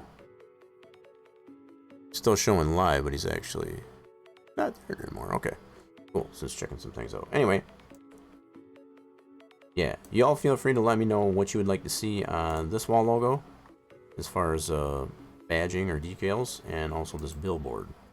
I'll probably at least put this on here for as a placeholder, just to start there, and then we can kind of go from there. And then I also have this type of billboard, and I'll probably work on that next, actually.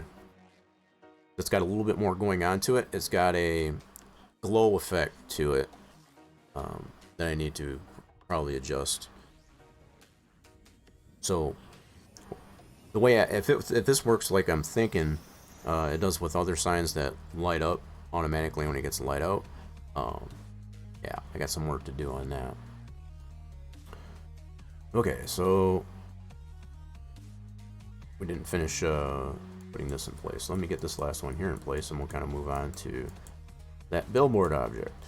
We got cool things like our starter stand in these sheds. I'm thinking we're gonna probably go with these. I'm almost thinking, but I'm looking for some viewer input. What do y'all think looks better? These or something like this one? Let you all be the judge.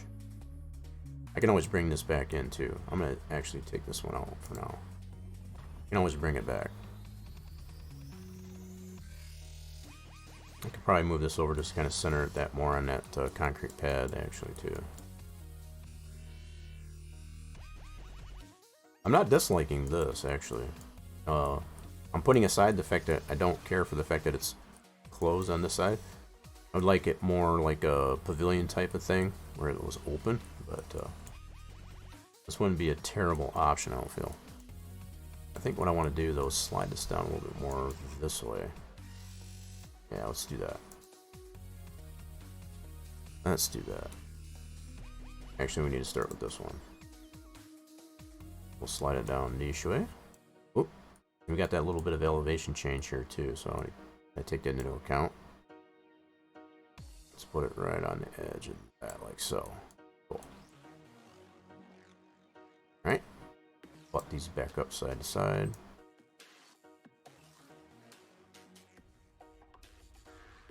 And I guess kind of in a way these are designed to actually put them in this way. I don't know if they actually do place, I'll be honest, I have not tried to do that. I would imagine it's not going to let you clip it into that like that in the build mode. Unless you had the mod in there, I guess, as far as for place anywhere. I don't think you'd be able to do this by default. Anyway, if it does, that'd be pretty cool, because being able to put it just like that, it's kind of like interlocking sheds, right? Yeah, cool. That's actually not too bad. So the only way you can tell that there's a seam there is you got the easy shed on the back there like that. Neat. All right, so there's option one. That will go with some shelter, some storage, I guess, as far as for our track. All right, we're gonna bring these into our visuals. Oh, we got them in place. We'll go cut. We're gonna put these right into our visual, like so. Otherwise, it's gonna be outside of our main scene graph, which is the racetrack. We don't want it to be outside of that. That'd be kind of silly. Alright, so let's put these right on this starter stand. These boards, like I said, I'll probably end up taking those out and making those a separate placed item, I guess, as far as on the map. But I'll put them in a position where the track actually is located. Okay, so we want to cut this and put that into our visuals. And we'll put that one right here. Sweet. You like those sheds, but would like it be better if it didn't have a back wall. Yeah, that was what that's where I was at, Crystal. If it didn't have the back wall, yeah. If it didn't have the back wall, for sure. I don't have the means. I'd have to remodel it, I guess, as far as to remove that, which wouldn't be totally impossible. But it would require, I guess, as far as for me to model it, remove that, because they don't have it, for instance, as a separate panel onto it. So I do need to remove all this stuff too. Just remember that. Let me do that. Let me take these out. We don't need them. I could actually, you know what? I'll probably end up doing the indoor areas, I guess, as far as this way. So I don't need this one either. Okay, cool. Don't need any of dish. Okay. We're gonna keep the collision. Let's see what that looks like actually. Yep, so that's the collision. That's what gives it the rigid body. Okay, definitely got to keep that, otherwise we'll be able to drive right through them. That would be not so cool. Alright, so we got decals. So we got that decal. So yeah, these panels is in this this shape here. So the decals we can definitely take off if we wanted to. So these can come right off if we wanted to. These can come right off. That's something else we can do too, or we can leave them on there. Now, keeping in mind the way these sheds are initially applied, it's everything that's in the game. So it doesn't add any additional texture weight to it.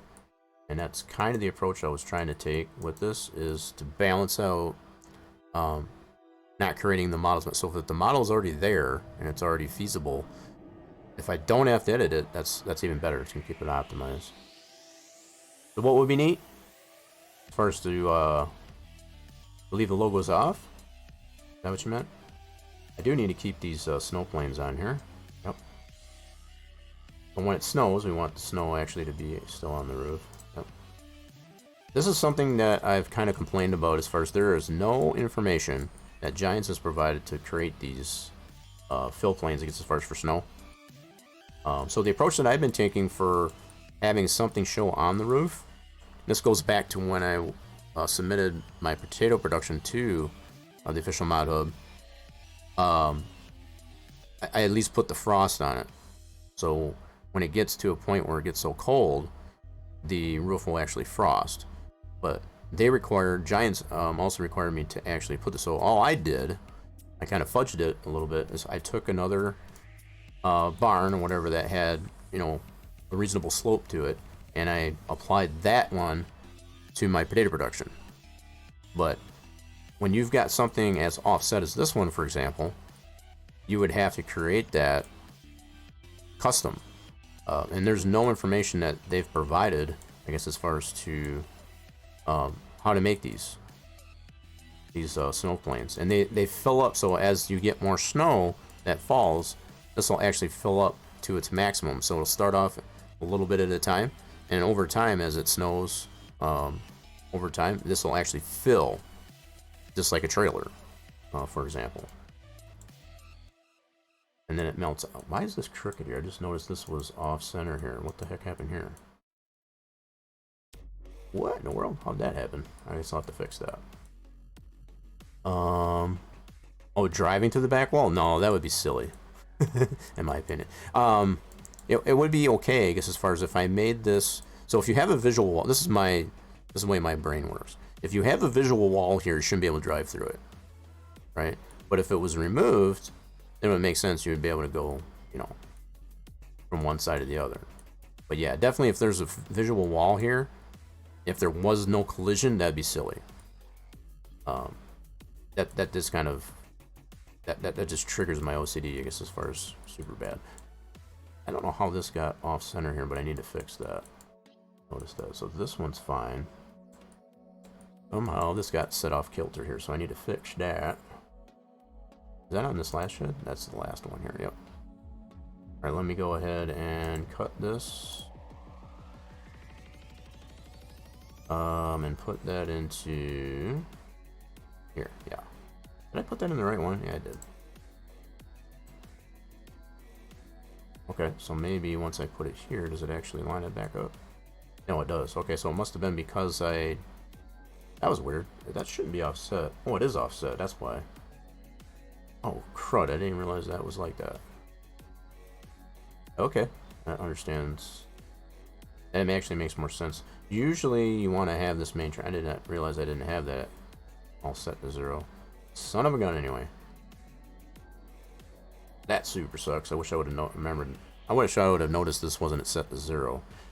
Basically what happens is anytime you've got a main transform that's not all zeroed out, whenever you bring something in there, that's why I saw that offset here, because it was outside of that main transform, that's why it was shifted. So now that I've got it into a transform that is set to 0, it's good to go. So I guess I did not realize that this one wasn't set to 0. Okay, I just have to keep that in mind as far as anything that I add to this here, that it's going to have that offset in the main transform. Okay, no problem. Lesson learned. Alright, so the other thing I need to do is finish up taking up all the junk out of these. So we do have some adjustability with these two, like I said. So I don't need that, don't need that, don't need that, don't need that, and everything else I do need. Yep. Evan the Bandito says hit the pace car. That's funny. It's good to know that the TTS is actually working. That's funny. So I know Chavez came in here and he actually tried those out too. Tried the TTS out too. So that's kind of another way, I guess, as far as for sound redemptions. Days of Thunder, that is. Yeah, it is. You know, the NASCAR season is starting. I guess they had the Clash, the Daytona Clash, or I don't know. I don't watch NASCAR as much because I don't really care for the format. Some of these tracks that they're going to, like the dirt on Bristol, with the Cup cars, for example, I just think it's silly. Just stuff like that. It just triggers me. Something stupid. The direction they're going with the NASCAR, I just think is silly. So I just don't tend to watch it as much, but I still do enjoy, I guess, as far as the facilities that do exist, I guess, as far as in NASCAR, you know, as far as the different tracks and what they're doing with them, you know, as far as to renovate and so on. That's good to know that the TTS is working, though. That's available for pretty much everybody. If you got channel points, I tended to. So here's the deal. I think I reduced it to. I had it at 100 bits or 100 channel points, I should say. Let me double check here. But the way it works is, for now, just so it doesn't get abused, I did set it to 250. Okay. So this is the way it works. You get 10 uses of the TTS in any one given stream. That's for any one given user per stream, and that's just so that it doesn't get abused. If I see it get abused, I will definitely just revoke, I guess, as far as even using it. But I do want people to use that as a means, I guess, as far as if you want to get my attention, if you want to, have priority, I guess, as far as to your chat. Feel free to use that. But like I said, if I do tend to see it get abused, I will totally rip it out. I will discontinue to use it. So that's kind of my little bit of fair warning. I've got it in there as a mechanism, I guess, as far as for more clarity in the chat. Because sometimes I do miss things in chat. And if I missed your chat, it's a tool that you as the viewers can use, I guess, as far as to get my attention if you wanted to get something out there. But if it tends to get novels into there, because right now it's a pretty unlimited amount of text. It's basically limited, I guess, as far as to what you can type into its chat, which I think is 250 characters. So if it gets to be more than that, the spamming of the TTS, yeah. So that's just my little bit of tidbit and heads up, I guess, as far as to those that may have considered to do that. That's why I put it at the price that it is, and the limitations and the cooldowns, I guess, as far as per stream. But yeah, appreciate you testing it out to see if that didn't work there, Evan. It's a nice little feature. I've seen it used on other creative streams because, like I said, I guess as far as the streamer can sometimes miss some chat, especially when you got plenty of people chatting. So if you want yours to be noticed, I guess as far as a little bit more, that's kind of what that's there for you. But definitely, please don't abuse it. Don't abuse it. Don't wreck it for everybody else. That's the only thing I ask. It's there as a kind of a privilege tool. Okay, so I think I got these all cleaned up enough where it's only what we absolutely need. All right, cool. And this is all under visuals. So I got these test and clear areas. This is what allows to actually place it, which in all reality, I don't really need anything but the indoor area. The indoor area is what sets the tone for the placeable for snow not to accumulate, right? So it keeps it masked in those areas. So right now, the way I've got this set up for the indoor areas is the entirety of the track doesn't get any snow on it, right? So I might change that as we tweak on this to only not snow, I guess, as far as under this building and so on, and maybe some select other choices like around the starter stand and so on. I have the ability to be able to pinpoint where I want the snow not to accumulate. So, okay. Where are we at now? So I guess what we're at now, since we got these sheds in there, it actually doesn't look too bad. It looks like it almost fits there pretty well. 3 easy sheds all in a row right in that spot. They fit in there pretty nicely on that concrete slab. That gives you a place, I guess, as far as to store whatever vehicles you want to race around this thing. So you don't have to keep bringing them in and out of the track. But you have the means of being able to bring your whatever vehicles you want in and out of the track via this ramp on the outside and the boards that you can move around to be able to get them, hoist them out. That's the whole idea. All right, cool. I had thought about putting like an animated gate to the wall. It got to be a little bit, too complicated, I guess, as far as in that regard, so I just decided not to. It would have required, I guess, as far as to do some heavy modeling to this to make like a tunnel with a gate, an animated gate with all that. It just got to be too complicated. I wanted to make this as simple as possible. Simple as possible. Without adding too much model and texture weight to it. So sometimes you just have to come to that conclusion, I guess, as far as to kind of compromise a little bit, I guess, as far as to... It comes down to the KISS factor. Keeping it simple, stupid. KISS factor. Okay, so what we want to work on now, I'm going to go ahead and save what we've got done here so far. And I can leave that light in there for now. I'll just have to remember to take that out in our final save of this model to actually see it in the game. Because as I mentioned earlier, if you leave that light in there, it's going to actually carry into the map, which will add more light to the area that's already developed, I guess, as far as by the sun. And we don't want that. It's kind of silly that way. Alright, so we'll go ahead and save this. Save our work up to this point. We actually need to point to our racetrack in our map folder. Let's make sure we do that. Placeables, racetrack. This has its own folder in our placeables. Alright. Alright, so that's now saved. Now if anything goes funky up to this point, at least we have that much work saved. Save ourselves any headache down the road. Okay. Billboard. Alright, so I've got another object to play around with. So there's a couple of them. I got this style, which will house this type of texture. It's just one sign on it, one decal, I guess I should say. And there's this one, which is, let's see where to go. This track sign right here. Let's open this one up. This one's got a little bit more going on to it, so it actually lights up when it gets dark out, kind of in its own little thing. It's kind of neat. And it also has a pulsating light, so it's kind of like one of those types of lights that has the bulb that's kind of going out or wants to go out, but it doesn't. It stays lit.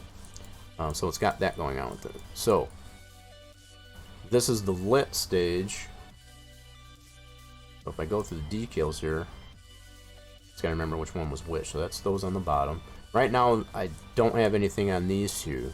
There's an option, I guess, as far as to put. So again, that's another one of those I'm leaving it up to the viewers to kind of let me know. So it's giving me a little bit of warning here because I still have these in PNG. I don't have them in DDS yet. So that's why it's yelling at me that it's a raw PNG.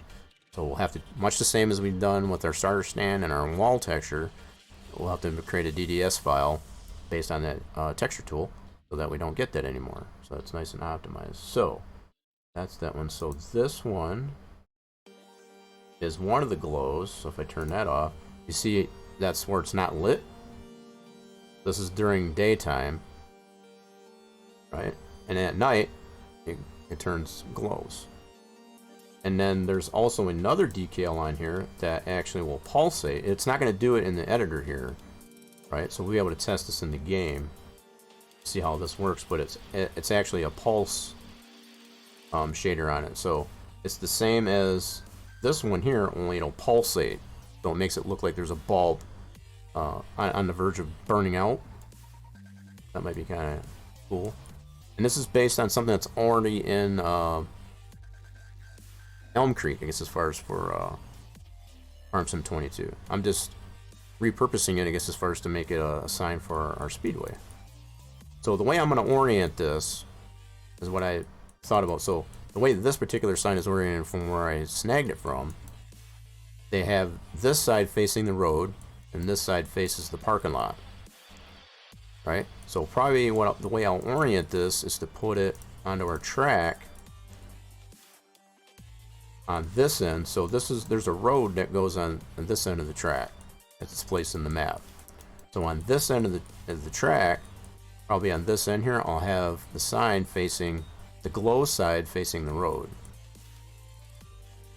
It's kind of my thought to it. But that would be a really cool touch to that sign. So I've already done some work, as you can tell previously. The only thing I have not done yet is to create a DDS file. This is still the raw PNG that's applied to it. I ran out of ideas of what to potentially put in these two spots. There's two spots on this orange area and the white area, I guess, as far as to put information about the track. I got some ideas, but if there's anybody in chat that has any ideas, you'll really feel free to give me some insight, and we can always slap it on there, see what it looks like, and kind of go from there. I like to involve the chat and the viewers, I guess, as far as that have been supporting the progress of this thing, I guess, as far as and everything we're doing. So,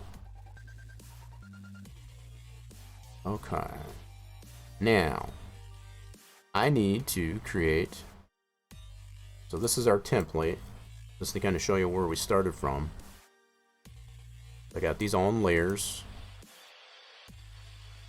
This is what it started off with, and this is what finished product is. Okay, so what we need to do is actually create a DDS of these. So let's look in here. I should have this PNG. Okay, and we'll create a DDS for that, and also this fellow. Yep. So those two textures we need to create DDS files for and apply that to this model. Okay, that's what we're going to do next. Let's get our handy dandy texture tool. Actually, we need to bring it up this way for racetrack stuff. And then this DDS, PNG and this PNG, we need to make a DDS of those based on our texture tool. Alright, so let's bring these in. So by default, you can see the sizes of these textures. This one's pretty small. This one's a little bit bigger, so it shouldn't take too long for it to compress in this texture tool. And if it does take too long, that's grounds to be like, it might be, okay, that was pretty cool.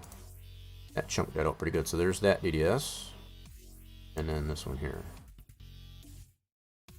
So if it would have if it would have definitely taken longer than it just did there, that's an indication to me that the texture might not be optimized at the PNG level. That went pretty good though. So now we can take these two and apply it to our racetrack sign that we got loaded up right here. Right now it's just the raw PNG, and that's why it's giving me these warnings down here in the console, is that it's not optimized. So now that we got that done, we can go into each of these and change those diffuses out. So right now it's PNG. We need to switch this over to the DDS that we just created. So this one's going to be the glow decals, which is this feller. Okay, and then this one is going to be let me see here, racetrack sign. Okay, just making sure I got the right one. That is going to be this one right here. And then I got, okay, marvelous, and then this one should be the same one. This one should still be PNG. Nope, that's the glow one as well. Okay, racetrack glow decals PNG. Okay, this is the one that's actually going to pulsate. Yeah.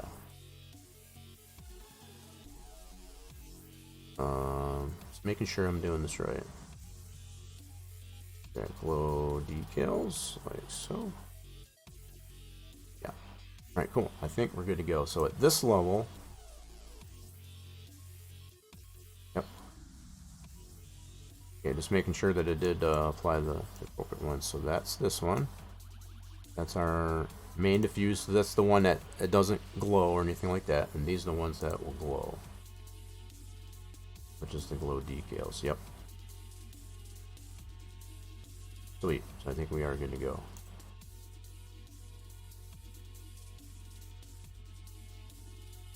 Making sure. Yes, I think we're all Gucci. Now we can go ahead and save this as our racetrack sign and our racetrack stuff, our working folder. Cool. And then we can close that out. Now I'm going to confirm where it's pointing to them textures. It's going to be in this folder, so much the same as the starter stand. We want to make sure that that's set right, because otherwise we don't want it to read the texture from this folder. We want it from our map folder, right? We have to confirm that we'll be able to do that. So from here we can see that it's, yep, this should be good. So as long as we put this i3D that we just created for the model do the giants editor into our textures folder in our map, this will work just fine. And that's all in theory, of course, but it should work much the same as our starter stand that we did earlier. Okay, so we should be able to take this and hold on. We got a few things here. We need this, and there are 2 DDS files here and here. So all these files we need to bring over to our map. Right here. Paste. There we go. So once we get the racetrack sign into our model here, we don't need that i3D into that textures folder anymore. Okay. Cool. Alright, so we're all good to go. So all we got to do is do file import. And there's our racetrack sign. Oh, nope, that's from our... So we got to go to our map. Almost loaded the wrong one. Almost did exactly what I said we didn't want to do. So we go maps, Dairyland 4X, go into our placeables, go into our racetrack, textures, and there's our racetrack sign that we want to refer to. Boom. So we shouldn't have any errors for the texture or anything like that. That's good. Definitely good sign. So we do a cut, put this into our visuals, like so, and I'm gonna put it right there. Cool. Now we can do an interactive placement, and it's going to be kind of hit or miss here because I do have some topography, I guess, as far as the the map topography, right? So we'll have to see how this looks and where we'll need to adjust. I can always bring this in here once we get everything in here that we're doing right now with the track isolated like this. I can always bring it into the map, put it into position based on our coordinates and our placeables XML, and see how it looks. And if there's any adjustments that we need to make, we can do those while it's in the map, and then re-export that out into our map directory. It'll all make sense, I guess, as far as once we do it. But in my head, it does make sense. I'll walk y'all through it, I guess, as far as what actually needs to happen, and you'll see it all unfold, I guess, as far as right before your eyes. What we like to do here on Saturdays. Okay. Okay. So what we need to do is do an interactive placement. And we'll bring it right there. Okay, cool. So there's our sign. I don't want it here because, like I said, I could maybe try it there, see what it looks like there.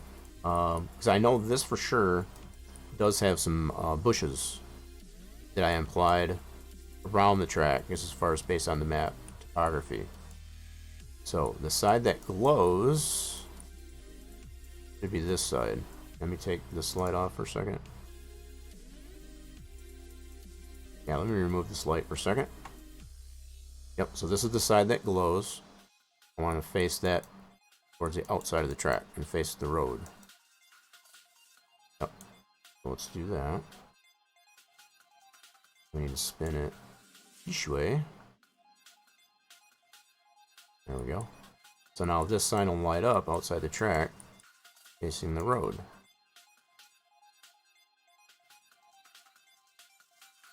And again, we'll be able to see how this looks in the map, I guess, as far as in its element, once we get this placed. So I think that initially doesn't look too bad. That's what it'll look like from the road. And the fact that I took the light out of here, that'll give you kind of an idea of what it'll look like at night. That's pretty cool. So this is what it'll look like during nighttime, or daytime, I should say. So if we go like this, go to this one, we can turn that off. That's what it looks like without it on. And this is what it looks like when it's on. Sweet. Marvelous. And then that should, like I said, it should pulsate on this one in particular. Like it's got a bulb going out. We'll see how that looks once we try it out in the game. Sweet. So there's that. That was pretty straightforward. I did some of this work in here just, for the essence of time. I didn't want to have to bore everybody to death, I guess, as far as with all the little intricate details, but you kind of get the idea now, hopefully, I guess, as far as if nothing else, as far as the step process and procedures that go on. Sometimes it's just a rinse and repeat type of process there, I guess, as far as to get it the way you want it to be. So the only thing, other billboard that we have left at this point, and now that we've got this one in here, I can take this out of our map. Yep. Take this out. We don't need that in there anymore. So just to do cleanup, I guess, as far as once we got everything in there that we want and don't want. Cool. Okay, so we've got, this is what level we're at with our racetrack. We got our sheds, we got our starter stand, we got our road sign, and I just got the one other billboard that I want to apply in here. So I'll probably just get one initial one in there just to have it, and then we can potentially duplicate that and put different types of decals on it if we so choose. Okay. Let me bring in light back. There we go. Some light back on the subject. Okay, so we got one more billboard, like I said, which is this feller. And as it stands right now, it's going to have this on it. So I'm still looking for some input as to what you would like to see on that billboard. I was kind of thinking support your local dairy farmers, and I wanted to put the cow head, the Dairyland cow head, I guess, as far as flanking both of these possibly.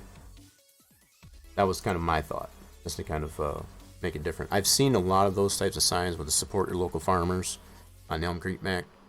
It's been kind of used to death, so I want to make something a little bit more unique, I guess, as far as the Dairyland. So feel free, I guess, as far as to give me a little bit of insight on that if you so choose. And I also got some floodlights that I want to get in here too, so to be able to light the track up at night. That's something else that you can apply to this thing.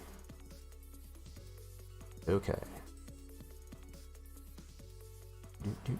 So something else I need to do is I need to make an actual DDS for this one too. It currently is only in a PNG, but I will go ahead and open up this billboard. And it's going to yell at me because it's got a raw PNG to it. That's to be expected. Glad to know, I guess, as far as everything is working right. I appreciate everybody that has used the TTS. I know Crystal, the very starter stream, had used one of these sound redemptions with the hit the pace car. And then Evan, not too long ago, I guess, as far as used the TTS, I guess, as far as for the same thing. It's pretty cool. It's good to know that those are working, at least, anyway. Okay, so here's the billboard, and it is yelling at me, like I said, I guess, as far as for it being a raw PNG to it, so we need to adjust that. So this is what this billboard looks like, and I can definitely make these, like I said, I guess, as far as to have whatever we want to say on it. It would just be a matter of creating different instances of this with a different material name, so that we can put several different instances of this same billboard with a different decal on it around the track. Let's face it, you get a lot of these tracks like this, they have a lot of advertising, as far as in the form of billboards or stuff on the walls, things like that. So okay, so what I do need to do is make a DDS for that texture. Let's go to here, bring up our handy dandy texture tool, and let's go ahead and save that with our texture tool. Yep, that made that really quick. That's a pretty small texture. The fact that it whipped that out pretty quick, that's really good. It's only 86 kilobytes. Nice. Alright, so now we need to get that DDS that we just created applied to our model. Right now it's the raw PNG. Okay, so we'll get this one applied to that. Cool. And that's about it to this one. File. Save as. And we're going to save that as our billboard 01. Now the approach that I would take to it is make like a billboard 01, 02, 03, whatever. However many of the billboards that we feel is necessary to put on around this track. We can put as many as we like. But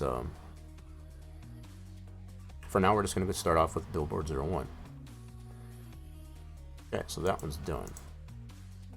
Now all we got to do, with the exception, I guess, as far as of making it more customized, as far as to not say support local farmers. I'm thinking support your local dairy farmers instead of local farmers, and then putting the, again, looking for whatever insight you all feel be appropriate, I guess, as far as for that. Okay.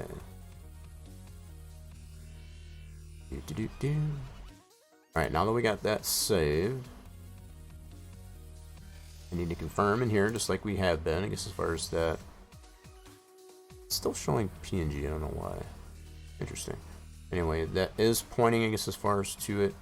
We'd have to put the side 3 directly into our textures folder of our map for the racetrack. No difference than what we've been doing so far. So we'll do copy all of this from our working folder over to our map folder. Right in here. Boom. And that's a pretty small texture in comparison to, so you can kind of see the biggest one that we've got is the infield diffuse, and that is a pretty beefy one.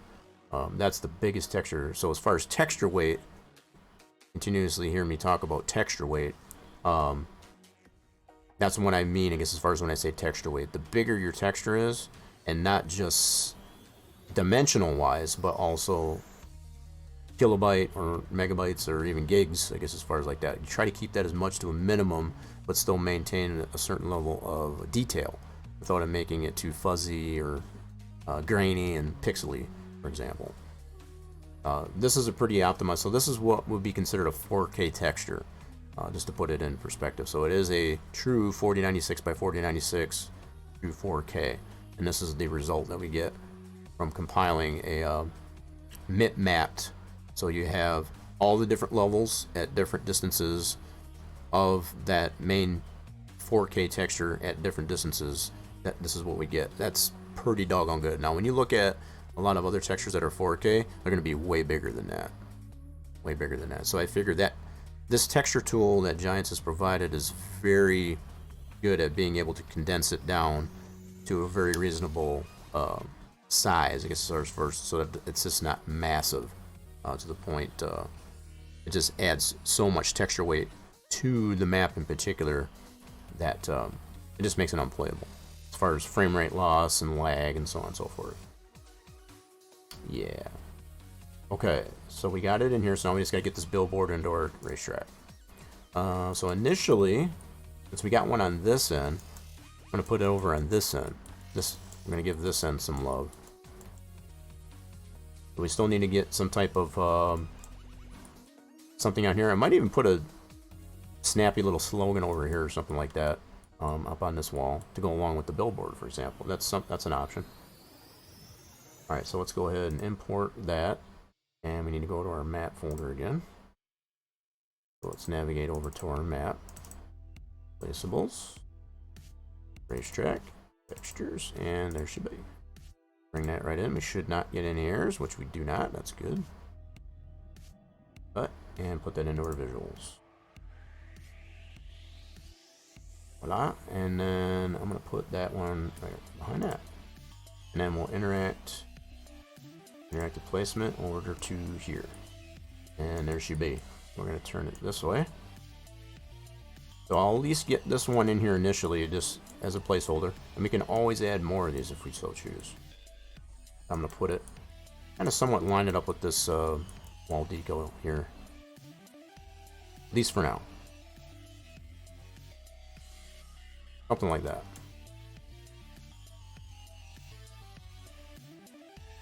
Something like that. Sweet. We got a lot of adjustability in that too. I like it. We can go a little bit higher on it. There we go. So there's our one billboard. Sweet. And we can always put more of those if we want, like I said. So we got our billboard here. We got our starter stand over by our start finish line. We got our wall logo. Whoops. For Dairyland Speedway, as well as our Dairyland Speedway on the starter stand. And we got our road sign.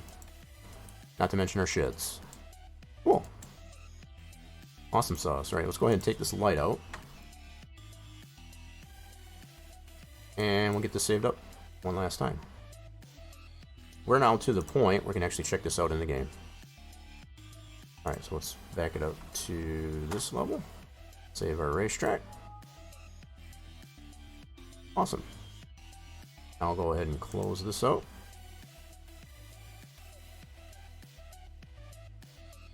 Sweet. How excited is everybody gets as far as they actually see this in the game? I know I am. Alright, let's go ahead and delete this one. We don't need that in here anymore. Clean that up. Sweet. So we got all of our texture. This is all of our map folder stuff. We include our racetrack, our XML, which will refer to this this model that we saved, and we just edit it to the degree that we just did. So everything's in here that we need. We don't need to do anything else to the map. What we can do, if we wanted to, and I might end up doing that, I guess, as far as once we test things in the game, is to load the map up. We'd have to load this track and put it in the coordinates that will actually load in the game, and see how it looks that way, if necessary. I think before we do that, I'm just realizing I need to use the restroom real quick, so I'm going to take a short little recess, and hope to see y'all back, and we'll get this thing checked out in the game. I'll be right back, folks. Don't go nowhere.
Alrighty, folks, you're back. I tried to get that the chat fight, the intro fighters gets as far as going there. I guess I gotta authorize that and stuff. I apologize, that wasn't working. Oh, appreciate it. Coming in with the fart. Appreciate it. Get everybody woke up. Guess if the sound doesn't wake you up, hopefully the smell will. Welcome back, everybody. Alright, so we got everything pretty much done, I guess, as far as like that, so we're ready to actually try this out in the map. So all we need to do, I'm gonna switch this over here actually to the other scene. Give me a second. Let's see, let me get some things loaded up over here first. Alright, so we need to load this up. So we just got to bring the stuff from our working PC here, I guess, as far as over to our map, to our game, so we can load it up in the game. Alright, so we got... Alright, cool. Let me switch this over.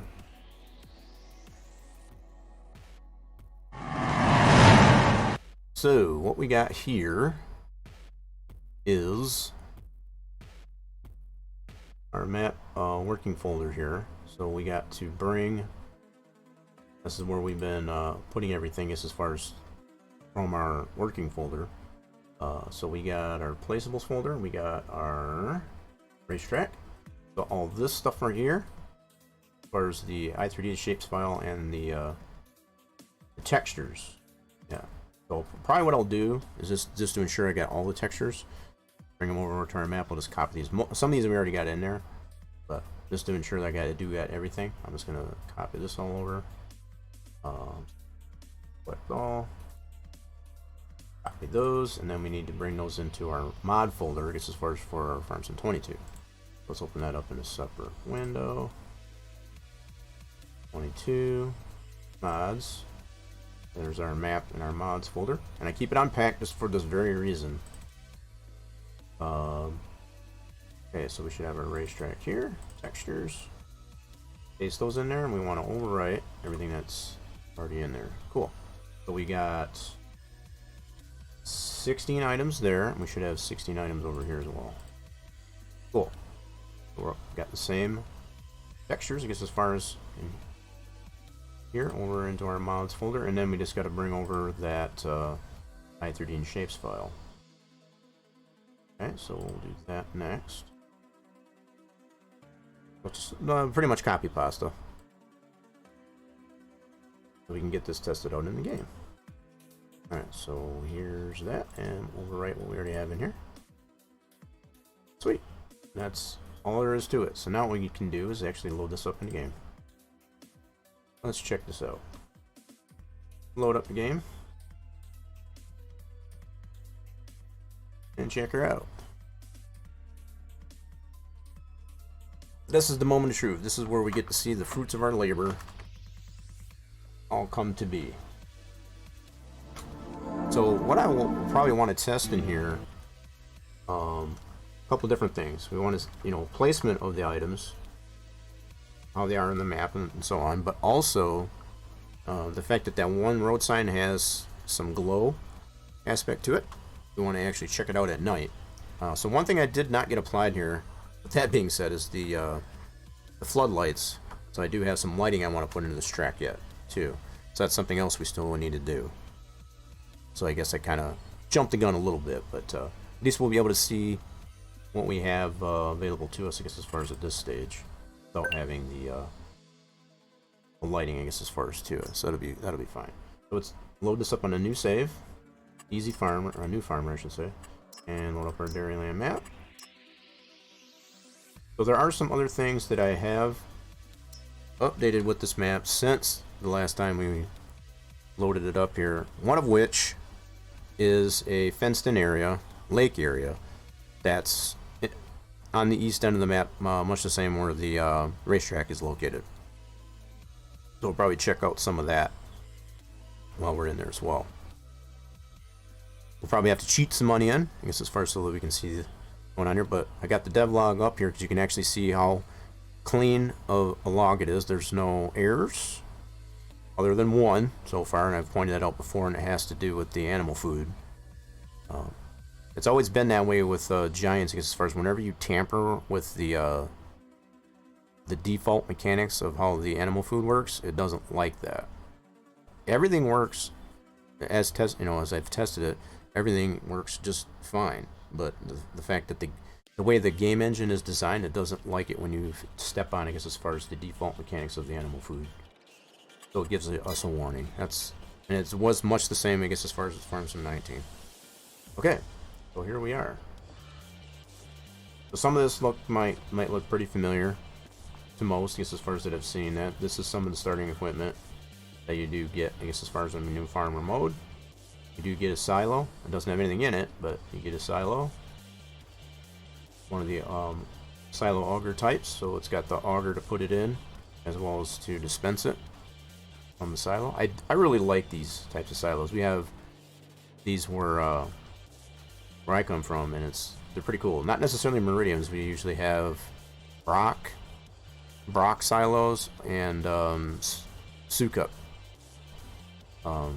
Those are so the fact they don't have those by default, I guess, as far as in the game, this is the next best thing, I guess, as far as having the same type of auger. I don't even know, can we get up in there? I don't think we can.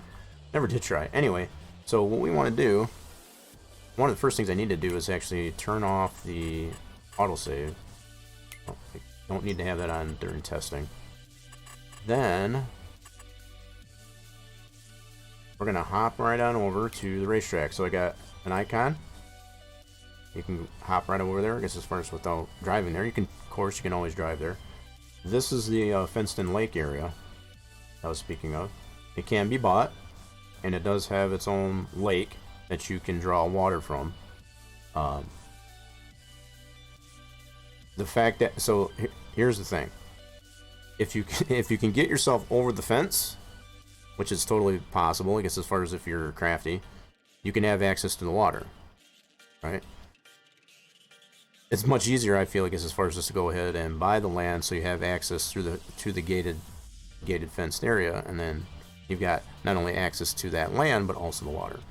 So that's just first and foremost thing, I guess, as far as dimensions. So here's our racetrack with all the loaded new items. We got our easy shed right here in the infield. So you spawn right here in the middle of the infield of the track when you hit that hot spot. So over here on the pit road, you can see all that texture stretching and distortion, I guess, as far as like I pointed out in the Giant Senator earlier. And then if you jump over the wall here, you can see you got these boards that spawn in here. And I'll probably be changing how this works, as I mentioned earlier, just as far as to have these load in separately with the track. But it'll still load in the generally same spot. But these can be picked up and put whatever you need. So if you want to get your vehicles in and out of the track, for example, you have these. And so the other thing I was thinking of, like I said earlier, the way it is right now, whenever you save and come back in here, these will always get put back in the same spot. So if you take these off the wall and put them somewhere else, they'll automatically reset to this spot. So using the scrap and junk method, I guess, as far as I was mentioning earlier, it'll allow you to move it, and when you save, it'll leave it in that spot. So that's kind of the approach I want to take to this. So if you do tend to want to get these out of the way so you can actually use the track, it's going to keep those wherever you put them. So if you want to put them in the infield, them on pit road, wherever you want to put them, they're easily picked up. So we got our starter stand, which we can actually access here, like so. Yep. So you can sit up here and in the stand, so somebody can actually, I want to say commentate, but actually initial the flag waver and all that stuff. I guess as far as to spectate from the flag stand. There you go. And then you got our billboard that's over on this end. I want to see how our road sign is. So there's our road sign. So this is why I wanted it on this end. I'll show you here in a second. Probably give myself a vehicle, actually. So you can see I did put some bushes on the outside of the track. And this is all part of the mat terrain. So it kind of blends in really nice, I feel like, as far as with the 3D model piece as opposed to the actual terraforming. It's as far as of the map. Well, here's our road sign. I wanted to make sure it wasn't obscured, I guess, as far as by the bushes, and it's not. So here's the road. As you come down the road, you'll see the road sign, and that's the glow side. Now, from what I can see here, that actually is glowing right now. That shouldn't be. Let me advance the time a little bit and see if that does turn off, maybe? Let's see.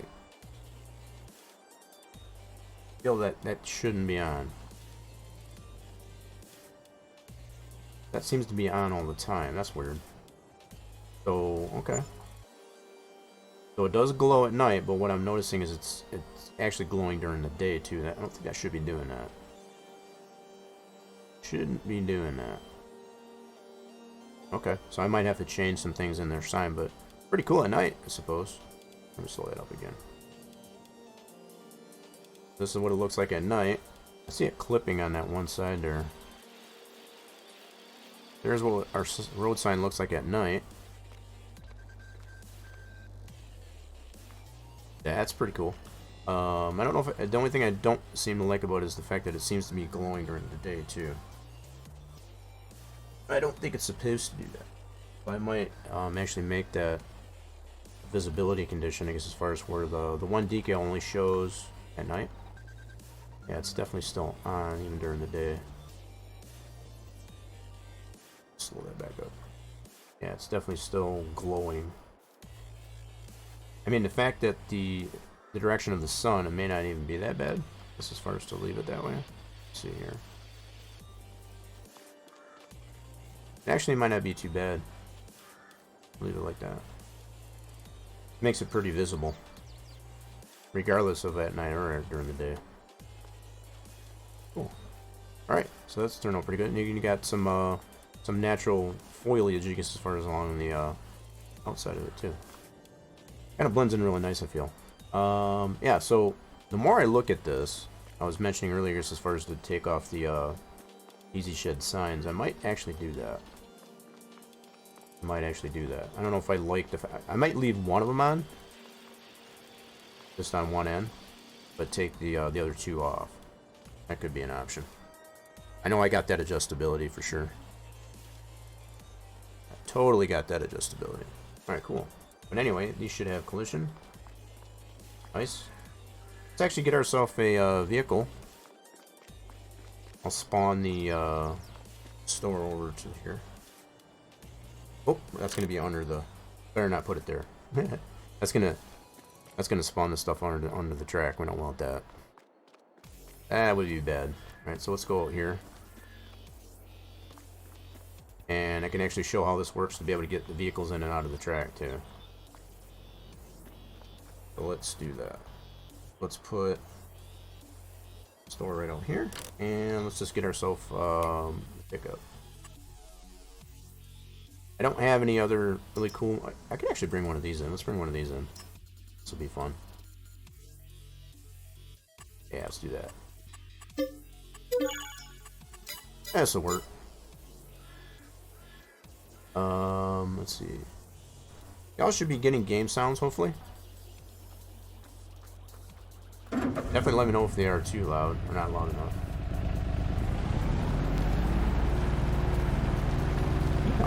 Yep, so we should be able to climb over the wall, no problem. Ta-da! And then to be able to get out, that's why I got the boards here. And you can adjust these, like I said, to accommodate whichever type of vehicle you're wanting to get out of the track. Put these a little closer, for example. Oh crap.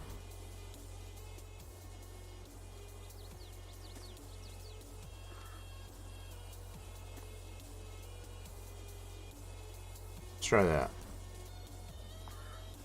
Now these boards can tend to be a little bit flimsy. I didn't want to make them too heavy to the point where you wouldn't be able to pick them up by hand.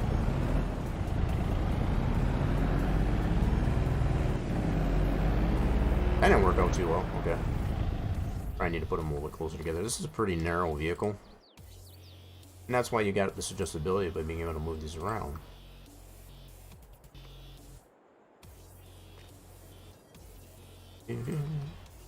Let's make something a little bit fun about it, I guess, as far as to have a means to get it out this way. And not having to use, like, a lift everything type of thing as far as to give yourself super strength. Do it more practically, I guess, as far as like this. Plus, it gives you an option, I guess, as far as to make a ramp.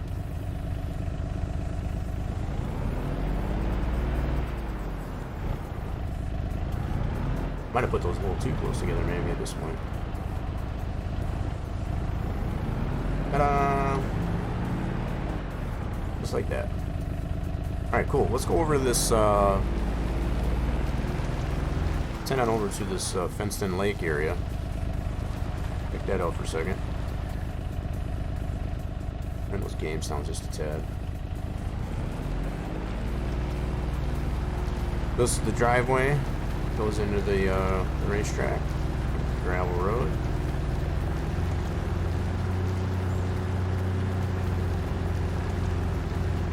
Go down to this fenced-in lake area. This is something, I think I showed it, but I don't think I've gone into too much detail with it. This is an area that you can buy. You won't be able to open the gate until you buy it. You can spawn there and check it out, I guess, as far as before you want to buy it. And it does have a free water source as far as the lake. So I still got some foliage to put into the map, as you can tell.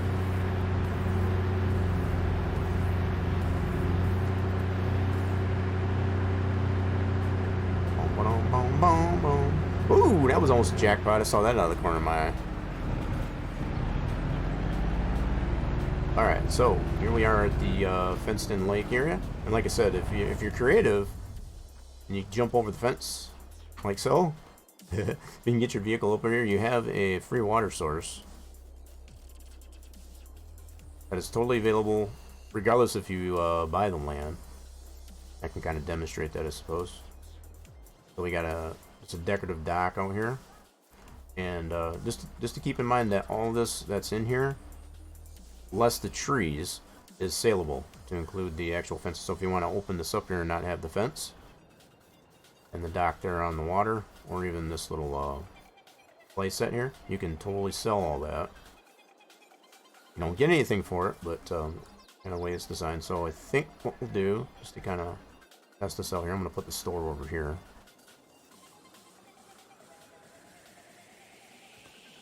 Oh, did I do that right? Wait a minute. Oh, there it is. It's like I was pushing. Like, what am I pushing? There we go. Did I get that right? Yeah. All right. Cool. Making sure I can still. A lot of times I can tell using indie development controls if you can't jump, then something went wrong. All right. So let's go ahead and buy. Kind of show how this works here. This is without buying the land. Kind of test things out here. I'll get this truck. And also, I got a modded liquid trailer that I like to use, which is this guy. Available on the mod hub, official mod hub. This is a really nice trailer. It's got a lot of nice options for it, but even at the base level, nice one. It's got different capacities to it. 40,000 I think is the lowest, and the highest is 100. Yep. So it's got a couple different capacities to it. Really nice trailer. Like I said, officially available on the mod hub. Certified. Alright, so we're gonna get this hooked up and go over to the water.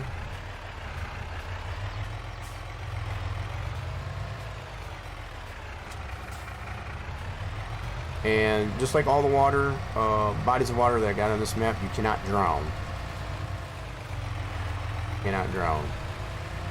They are not set up to. If you get it below, you know, into the water, it's not gonna kill you. Kill your vehicle. Back it up in here naturally. Get some free water. First, let me bring up the menu, and you get free water, just like that. Water free of charge.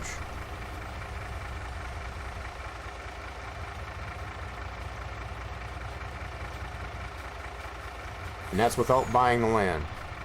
This is it. So regardless if you buy the land or not, you have access to the water. But like I said, you'd have to get pretty creative, I guess, as first to get into this lot. Like I did, for example. First, jump the fence, put your store in there, and do that. But then it would still be a matter of getting out. Because you will not be able to open the gate without buying the land. You can see now, if I buy the land, you'll have access to be able to open the gate.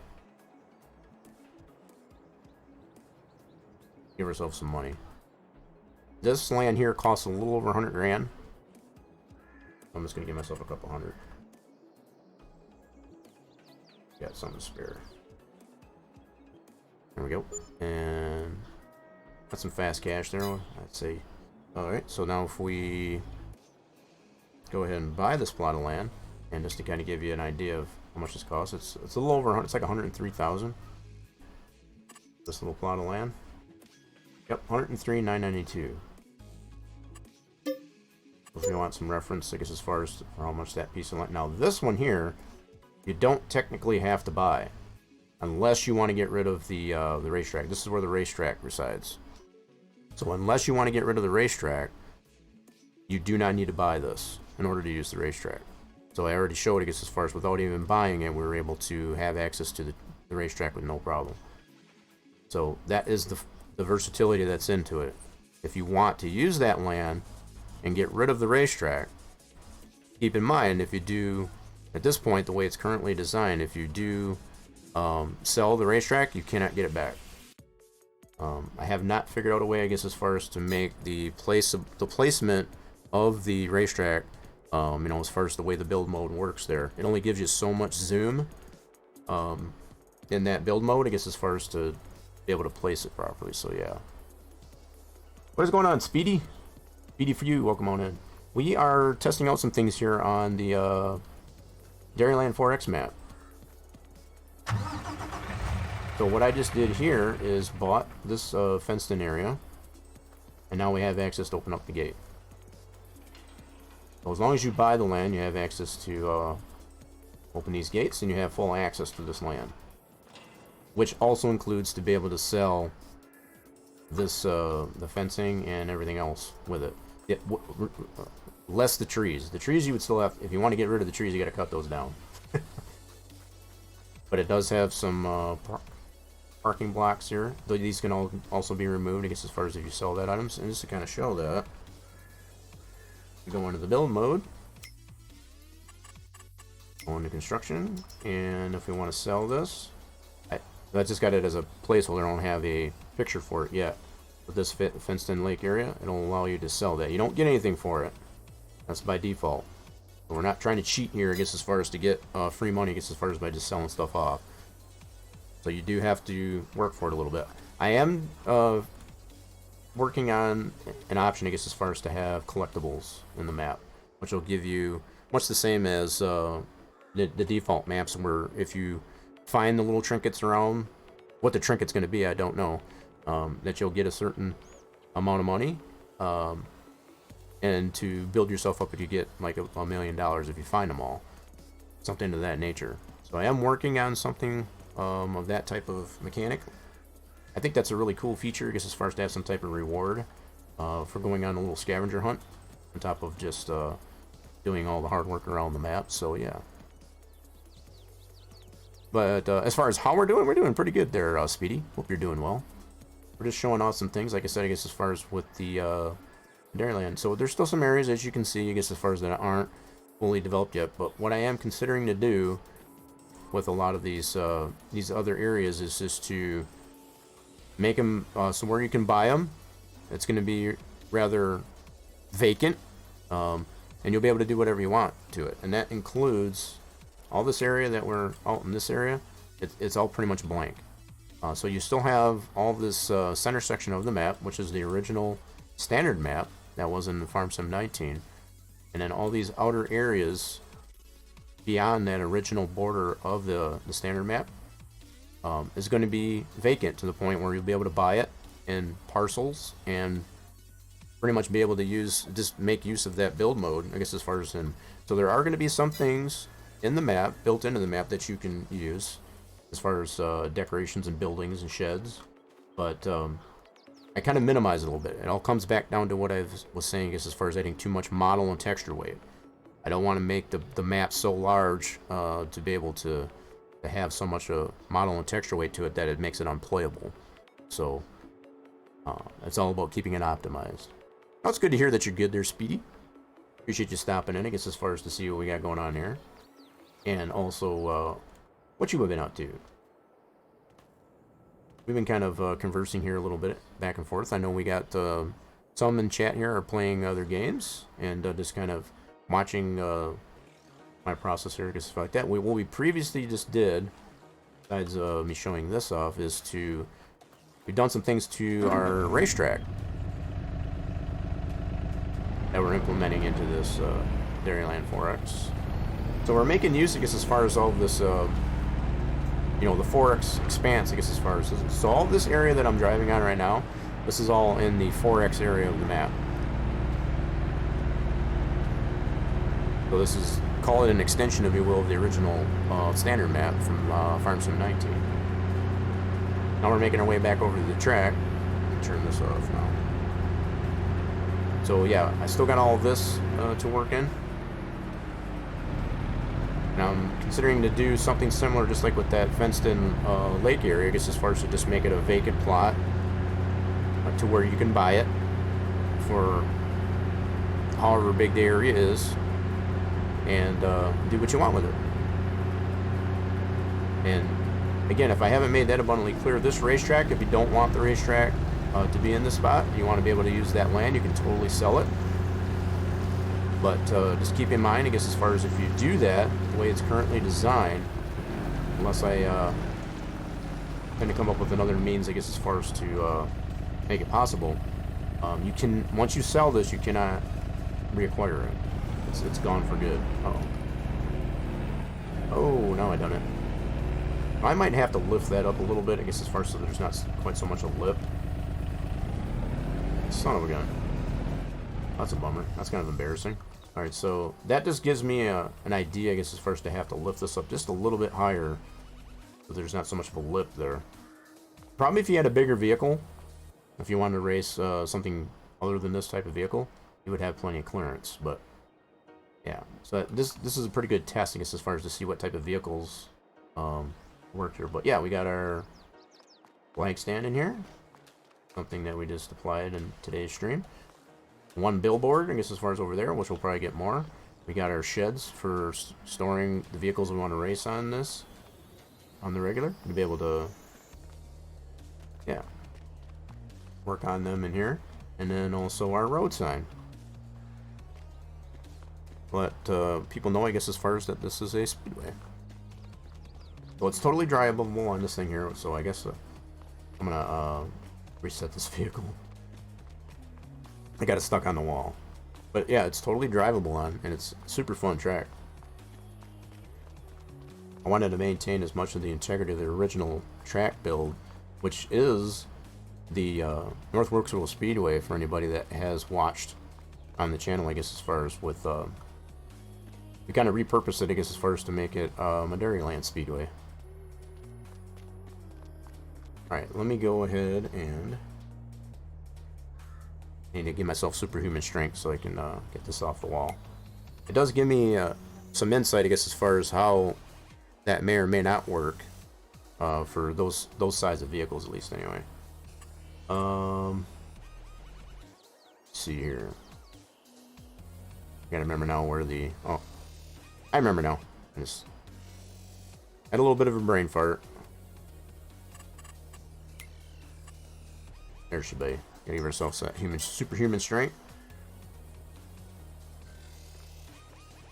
You can totally just do it this way anyway, but for those that don't have the capability of using the easy development controls, especially on a server, if you want to make it crossplay, you wouldn't be able to do that. So, wanted to make it feasible, but yeah, you can totally drive on here.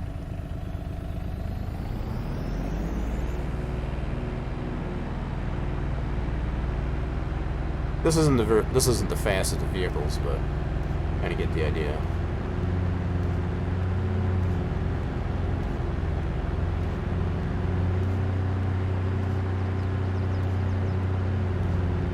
I need to get a faster vehicle on this thing is what I need to do.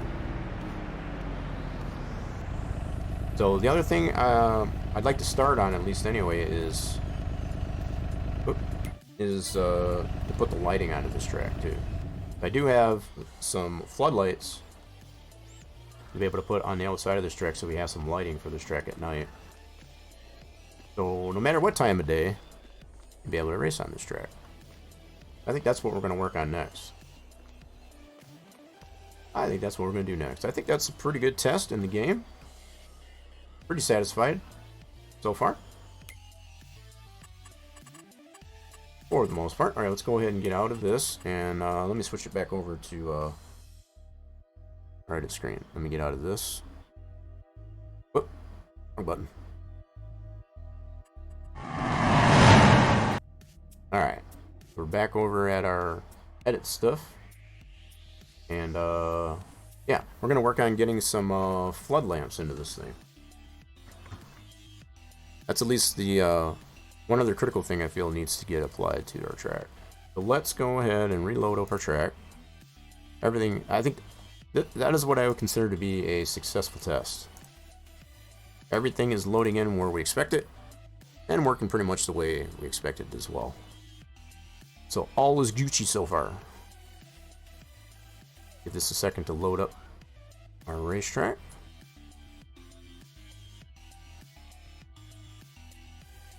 Alright, so here we are back in our racetrack. And what we want to do, I'm going to actually add some light to the subject here. There we go. Dual lanes. Now, I do have one already in queue, I guess, as far as to start applying here. So let's do import. We'll go to our racetrack stuff. What do I do with it? Right here. And we got our floodlight. This one I've pulled out. This is a Giants model. Something that's in the Elm Creek map. Kind of like the way these work, and also the way they look. So that's what we're gonna go with. So let's go ahead and cut this and put it into our visuals, just like everything else.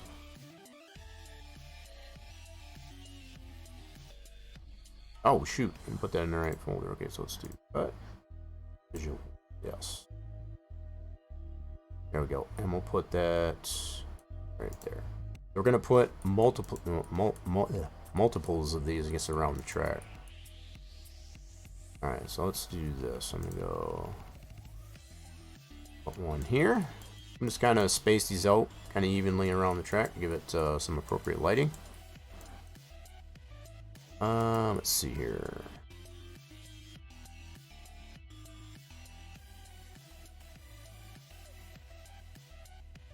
So probably what I'll do, I'll take the approach of go like this. We have the option of seeing how much light this casts. So that gives us an idea how much these cast. It's actually pretty sufficient as far as it lights up the track pretty good. Now we'll space these out appropriately, I guess, as far as to overlap, I guess, as far as that casted light. Alright, so we'll duplicate that one. Lift that one up here. Slide her down. What I'm particularly going to pay attention to is how much overlap that we have of that blue ring. The blue ring is where it fades, so the yellow is where it's the most intense. So it's the most intense obviously here. It's a little less intense at this yellow ring, and then the blue ring is where it fades. There's not as much light there, so I want to put these blue rings more or less interlocked like that. That way you get continuous light from one light to the next. Okay. And that one. That's good. Next, we'll duplicate that one. And so on and so forth. It's kind of a rinse and repeat process again. So this one will bring it out this way. that. And then we actually need to bring it in. Oh, you know what? Let's turn it. Oh crap. Don't be like that. Right. I'm gonna rotate. There you go.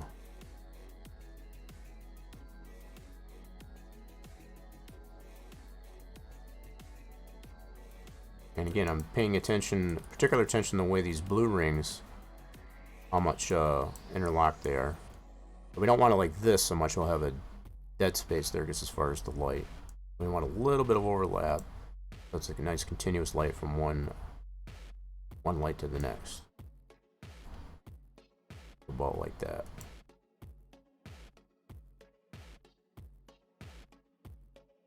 Something like that. Yep, that'll work. And again, rinse and repeat. I want to test this again. Once we get these in here, we'll test it again, I guess, as far as to see how much lighting we get. And I think that'll probably be, we'll call it good after we get this part done. I think this is I would say a pretty successful progression, I guess, as far as with our, we made some positive progress, I guess, as far as with the development of our racetrack for Dairyland 4X map. Hope you all enjoyed, I guess, as far as the process of this. It's been really fun to work on, and I hope you've enjoyed it, I guess, as far as much as I did. I'm really looking forward, I guess, as far as being able, for those of you that are interested, I guess, as far as to be able to try this out and be able to experience my enjoyment. Yep. Looks good so far. Very nice. Alright, let's go ahead. Yep, so we got our one billboard that we have here so far. Eventually what I want to do is get more of these, but we just got the one there for now. I'm still looking for ideas as far as what you'd like, for those of you that would like, what would you like to see, I guess, as far as put on some of these billboards, and also our one, so we got these billboards or other billboards, as well as this wall logo, and also our road sign. You got some room on there. Y'all feel free to let me know what you'd like to see on there. If you got a snappy little slogan or something like that, feel free to share it. I'm open for suggestions. You know what? Well, I haven't been adjusting the height of these either. Just realized that. Oh yeah, I'm gonna adjust the height of this one. Oh, I forgot to move this one up. Go up on the height for this one. Yeah, there we go. Check this one too. It does have different elevation on one end of the track to the other, so yeah. Got to take that into consideration. There we go.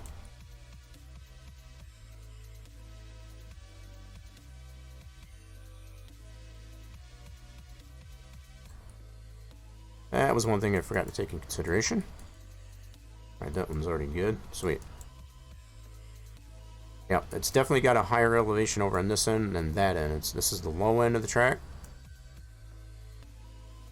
And this is where the expression came from as far as going down the backstretch.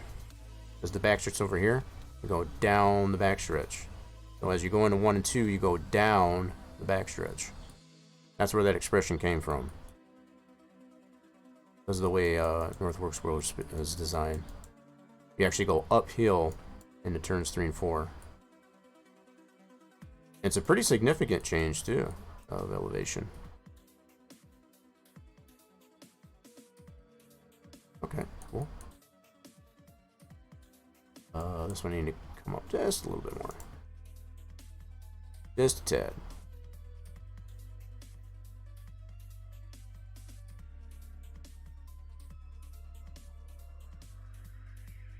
And probably turn this one just a little more. Like that. Cool. And we got, let me see how much overlap we got on those. I'm gonna move it this way just a little bit more. There we go.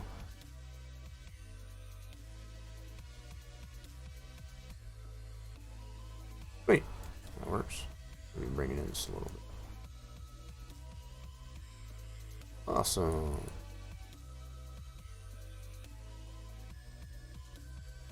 Now you're gonna notice, I guess, as far as I go down this strip here, these are gonna start to be they're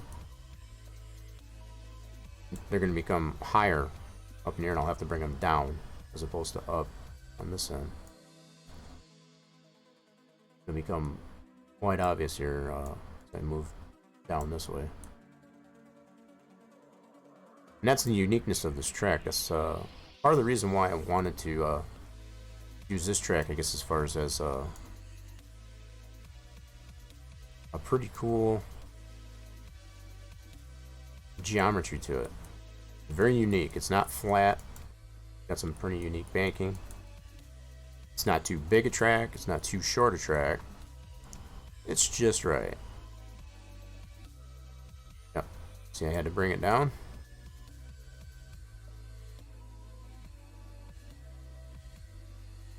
Yep. Oh, yep. So we got that reasonable amount of overlap between the blue ring, the outer blue ring. Okay. Bring this up this way. Duplicate that one. What the heck? Oh, why didn't that? It didn't duplicate. There it goes. Okay. Slide that down.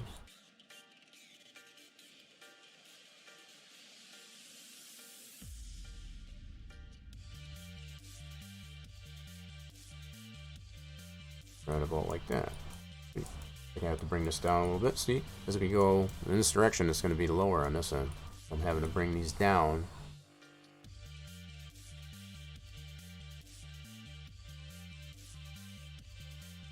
Oh. In a lot of cases, it's not a whole lot, but it's definitely lower on this end than it is on that end. Okay, so we got adequate amount of overlap there. Sweet. Moving right along. Kind of pretty anxious and curious, I guess, as far as to see how this lighting is going to turn out. Try this in the map.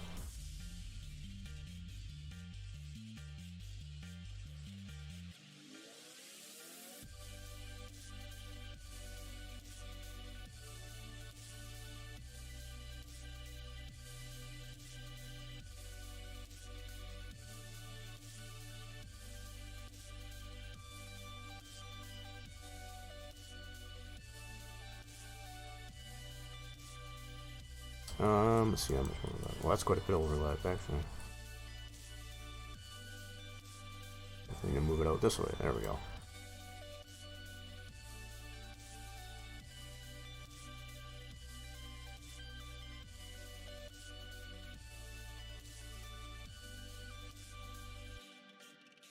Cool.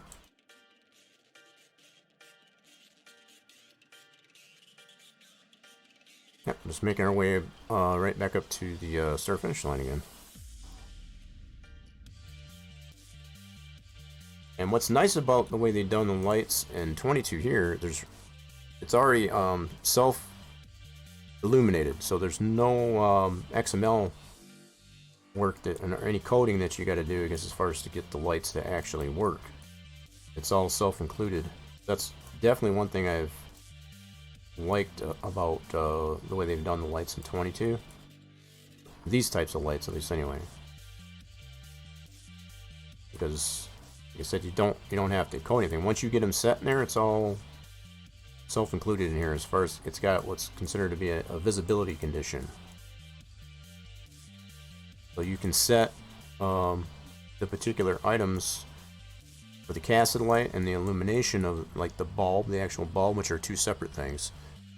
You set that all within the object itself now, and you don't need to XML edit anything any longer, which is really nice. To be all self-contained within the model itself makes it really cool.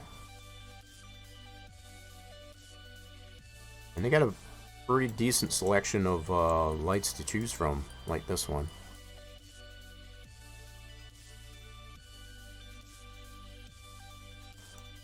too much overlap.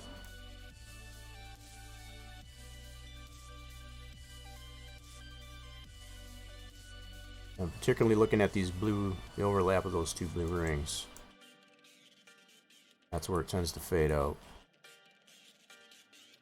Alright.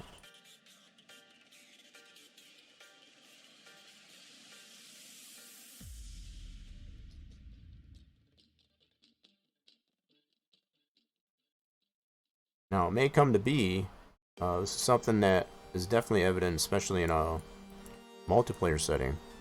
When you put too much light, I guess in one particular area, which this might pose that issue. You could have too much light. Having too much light, especially in a nighttime setting, can actually be a detriment. You can lose frame rates, you can get lag, stuttering, whatever you want to call it. You definitely want to be careful and not go too crazy, I guess, as far as with how many lights. Can't go overboard with that. Sure.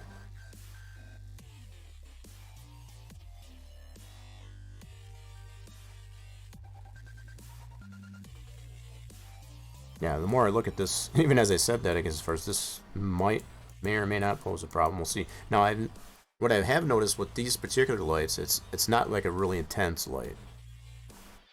So it's not like a blasting light. It's very subtle. So don't mistake, I guess, as far as these beams here, I guess, as far as to be like super bright light. This is also why you don't want them too close together either. Space them out based on the way I'm doing, I guess, as far as to make sure that you're only getting light in that one particular area. If you put them on top of each other and have it like multiplied in one spot, yeah, that's definitely going to cause a problem.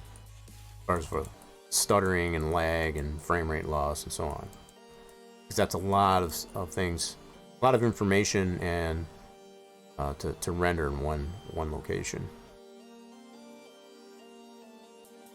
Okay.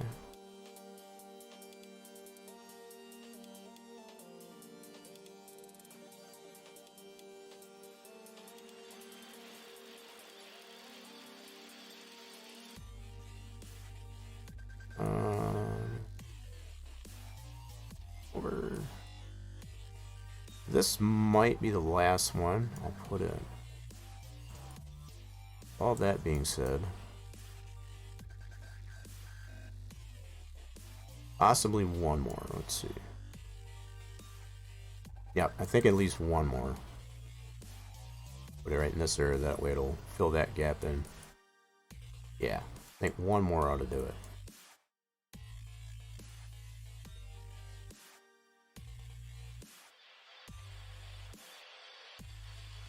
Yep. Looks good. Oops, I gotta bring that bad boy down.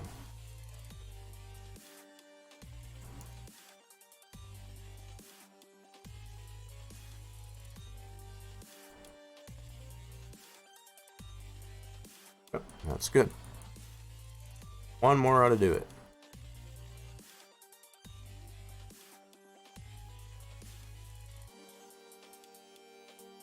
One more and we can call it good. This actually should be spaced out pretty nice, actually. Not too much overlap going in either direction.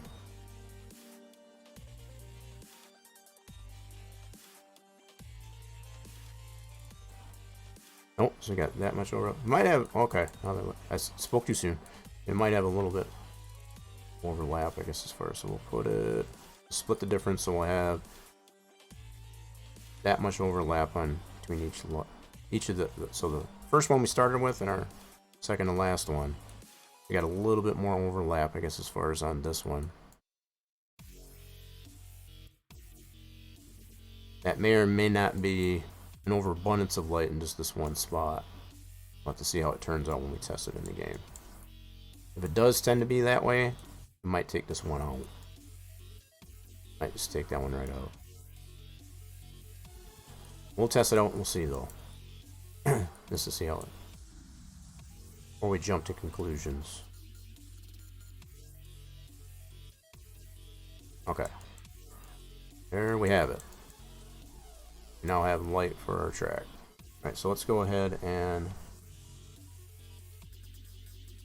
turn off the lights. Party's not over yet though, even though we're turning the lights up. So we got some lighting now. Wait. Almost becoming a complete track. Well, the only thing, now that I look at this, as far as the one thing I may have left out is the scoring pylon. That might be something else we could bring into the center of the track. Granted, it won't be dynamic or anything like that. It'll more or less just be a static item, but yeah, just to kind of finish off the infield and the track overall is to put a scoring pylon. We got all the basics, I guess, as far as that. We got our starter stand, flag stand. We got a place to put our vehicles, be able to work on them and such. We got our lighting, we got our road sign. We got at least one billboard. Track is looking pretty good. Alright, let's go ahead and take this light out. And let's get it saved up again. File. Save as. Not in that spot. We want to go to our map folder.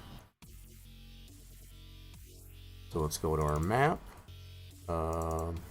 Whoops. We want to go to our placeables. And this racetrack has its own folder. Right there. Yes, please. Alright, cool. How's everybody else doing out there? Are we getting ready? Are we ready? Are we excited, I guess, as far as to see test this out again? I know I am.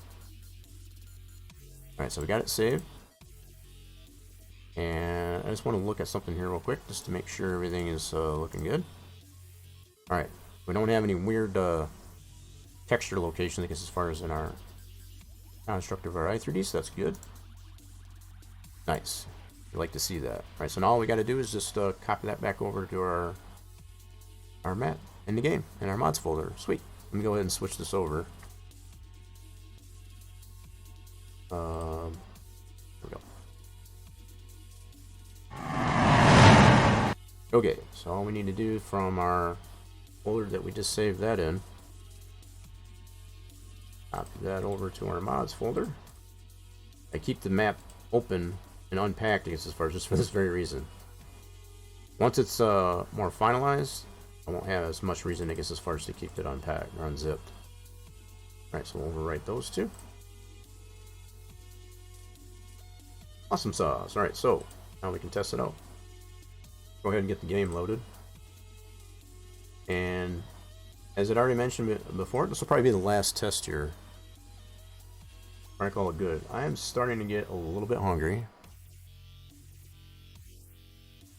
I do appreciate everybody that did drop in. I hope you did enjoy, I guess, as far as to see cool things in progress here. A lot of cool things to come, I guess, as far as with the development of this Dairyland 4X map.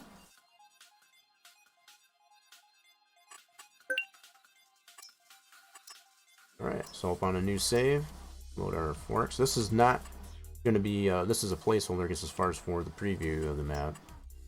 This is just while it's in development. So we'll bring up the devlog and confirm that we don't have any errors. Yeah, so we went a solid, so far, 3.5 hours. We got a lot done. We got a lot accomplished. And just a little bit of time. Super stoked. There are some things that I am going to adjust for sure, like I already mentioned, I guess, as far as with the way the boards that are movable are applied to the track. I won't have them into the placeable of the racetrack. It's going to be as a part of the map as like scrap, quote, junk that can be moved wherever you want it, wherever you need it. You use it as necessary. So yeah, that's something for sure I'll probably be adjusting. I've already got at least one item, and I kind of did that. It was evident, I had it evident in the Farm Sim 19 version of this map too, the standard size map. So yeah, I'll probably bring that over and have that work much the same way here in this version. Alright, so first things first, let's go ahead and turn off the autosave. Don't need it saving that while we're in testing. And let's just bounce right over to our track. We have a hot spot for it. And just like that, we're at our track. Cool. There's all our light poles. So far, so good. Now we just need to advance the nighttime a little bit and see what we look like.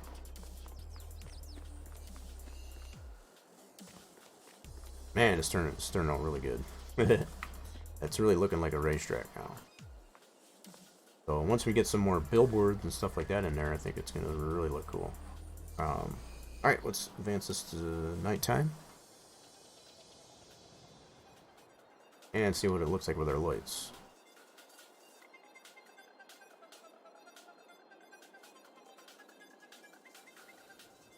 Ta-da! Oh yeah. That's just the right amount of light.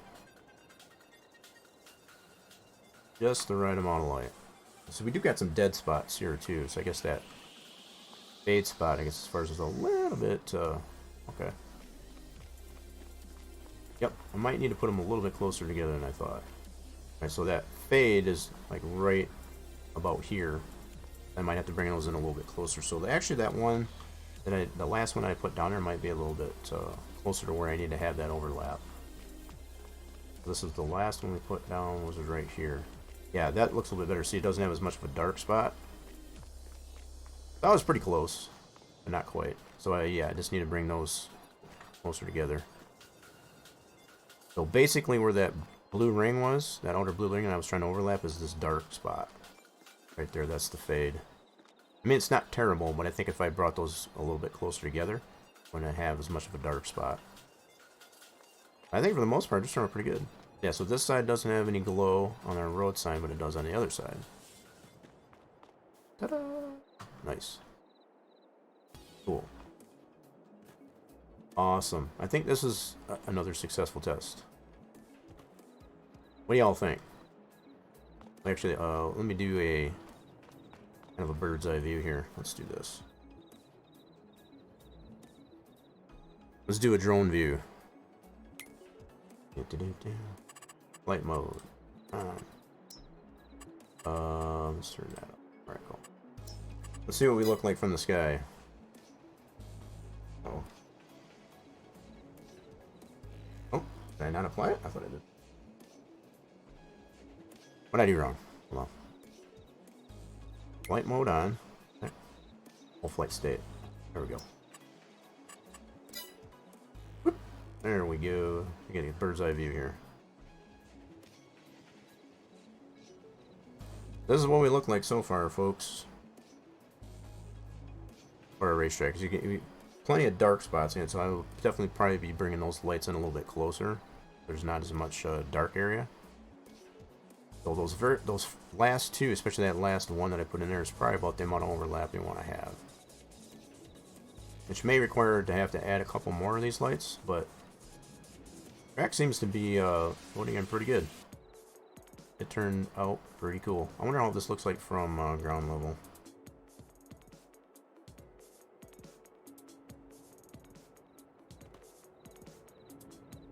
So the light, you know, yeah. So this is what I like about these lights. They're not like blaring. You know, even from outside the track like this, you can definitely tell that they're on. But they're not like so ridiculously intense that. Yeah, I like these. That road side's got just the right amount of glow too, I feel. Definitely discernible. Cool stuff. Well, folks, that's about all I have, I guess, as far as for this episode, I guess, as far as Spline Design Studios Saturday. Again, I hope you did enjoy, I guess, as far as what we got working on here. And looking forward, I guess, as far as to show more of this, I guess, as far as time progresses. The time scales I've already mentioned earlier is anywhere from the end of this month, which is the absolute earliest, which I'm thinking probably won't happen. So don't get your hopes up too much. The absolute official goal that I'm shooting for is to be right around spring. So once the middle to springtime, or around the 20th, 21st of March, is my ultimate there. That's going to be my end goal, I guess, as far as for having this complete. If all works out and nothing tends to fail me, I guess, as far as miserably, to postpone that date, I will definitely keep everybody aware, I guess, as far as like that, if you're looking forward to seeing this map to its completion. But I hope y'all have a just a fabulous rest of your weekend, and we'll be streaming here again on the channel, more than likely, I guess, as far as on whatever Wednesday. So looking forward to that. We got brand new updates to the game. I've seen Santago has put even more updates, patch fixes, quick fixes, hot patches, whatever, to the latest update to the truck. And so we definitely got some upgrades to the truck.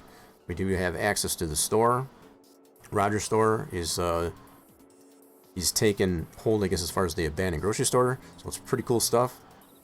Hope you'll join, I guess, as far as on that. Coming on Wednesday, starting at 5 p.m. Eastern Time. So if you've been hanging out in chat, you've been lurking, and you can hear me, and you're liking what you've seen, you want to see more of it, make sure you're hitting that follow button on the channel. Get a notification when the streams are live. Also, feel free to check out all the social medias. I got those posted to the channel. I'll put these out in chat as well. Feel free to check those out at your leisure. Got the Rock Nation Discord. I'm also on the Twitter. And we got our Spline Design Studios Facebook group page that serves as our forum for our website, SplineDesignStudios.com. Feel free, like I said, to check those all out at your leisure. I tend to hang out, I've been trying to, at least anyway, on the Discord in between streams. So I like to play other games, I guess, as far as, and take a break, I guess, as far as from working on stuff like this. But this is what I tend to do, I guess, as far as in between streams. So definitely feel free to check me out in there. If you see me in there, say hi. Later, everybody. See you again real soon.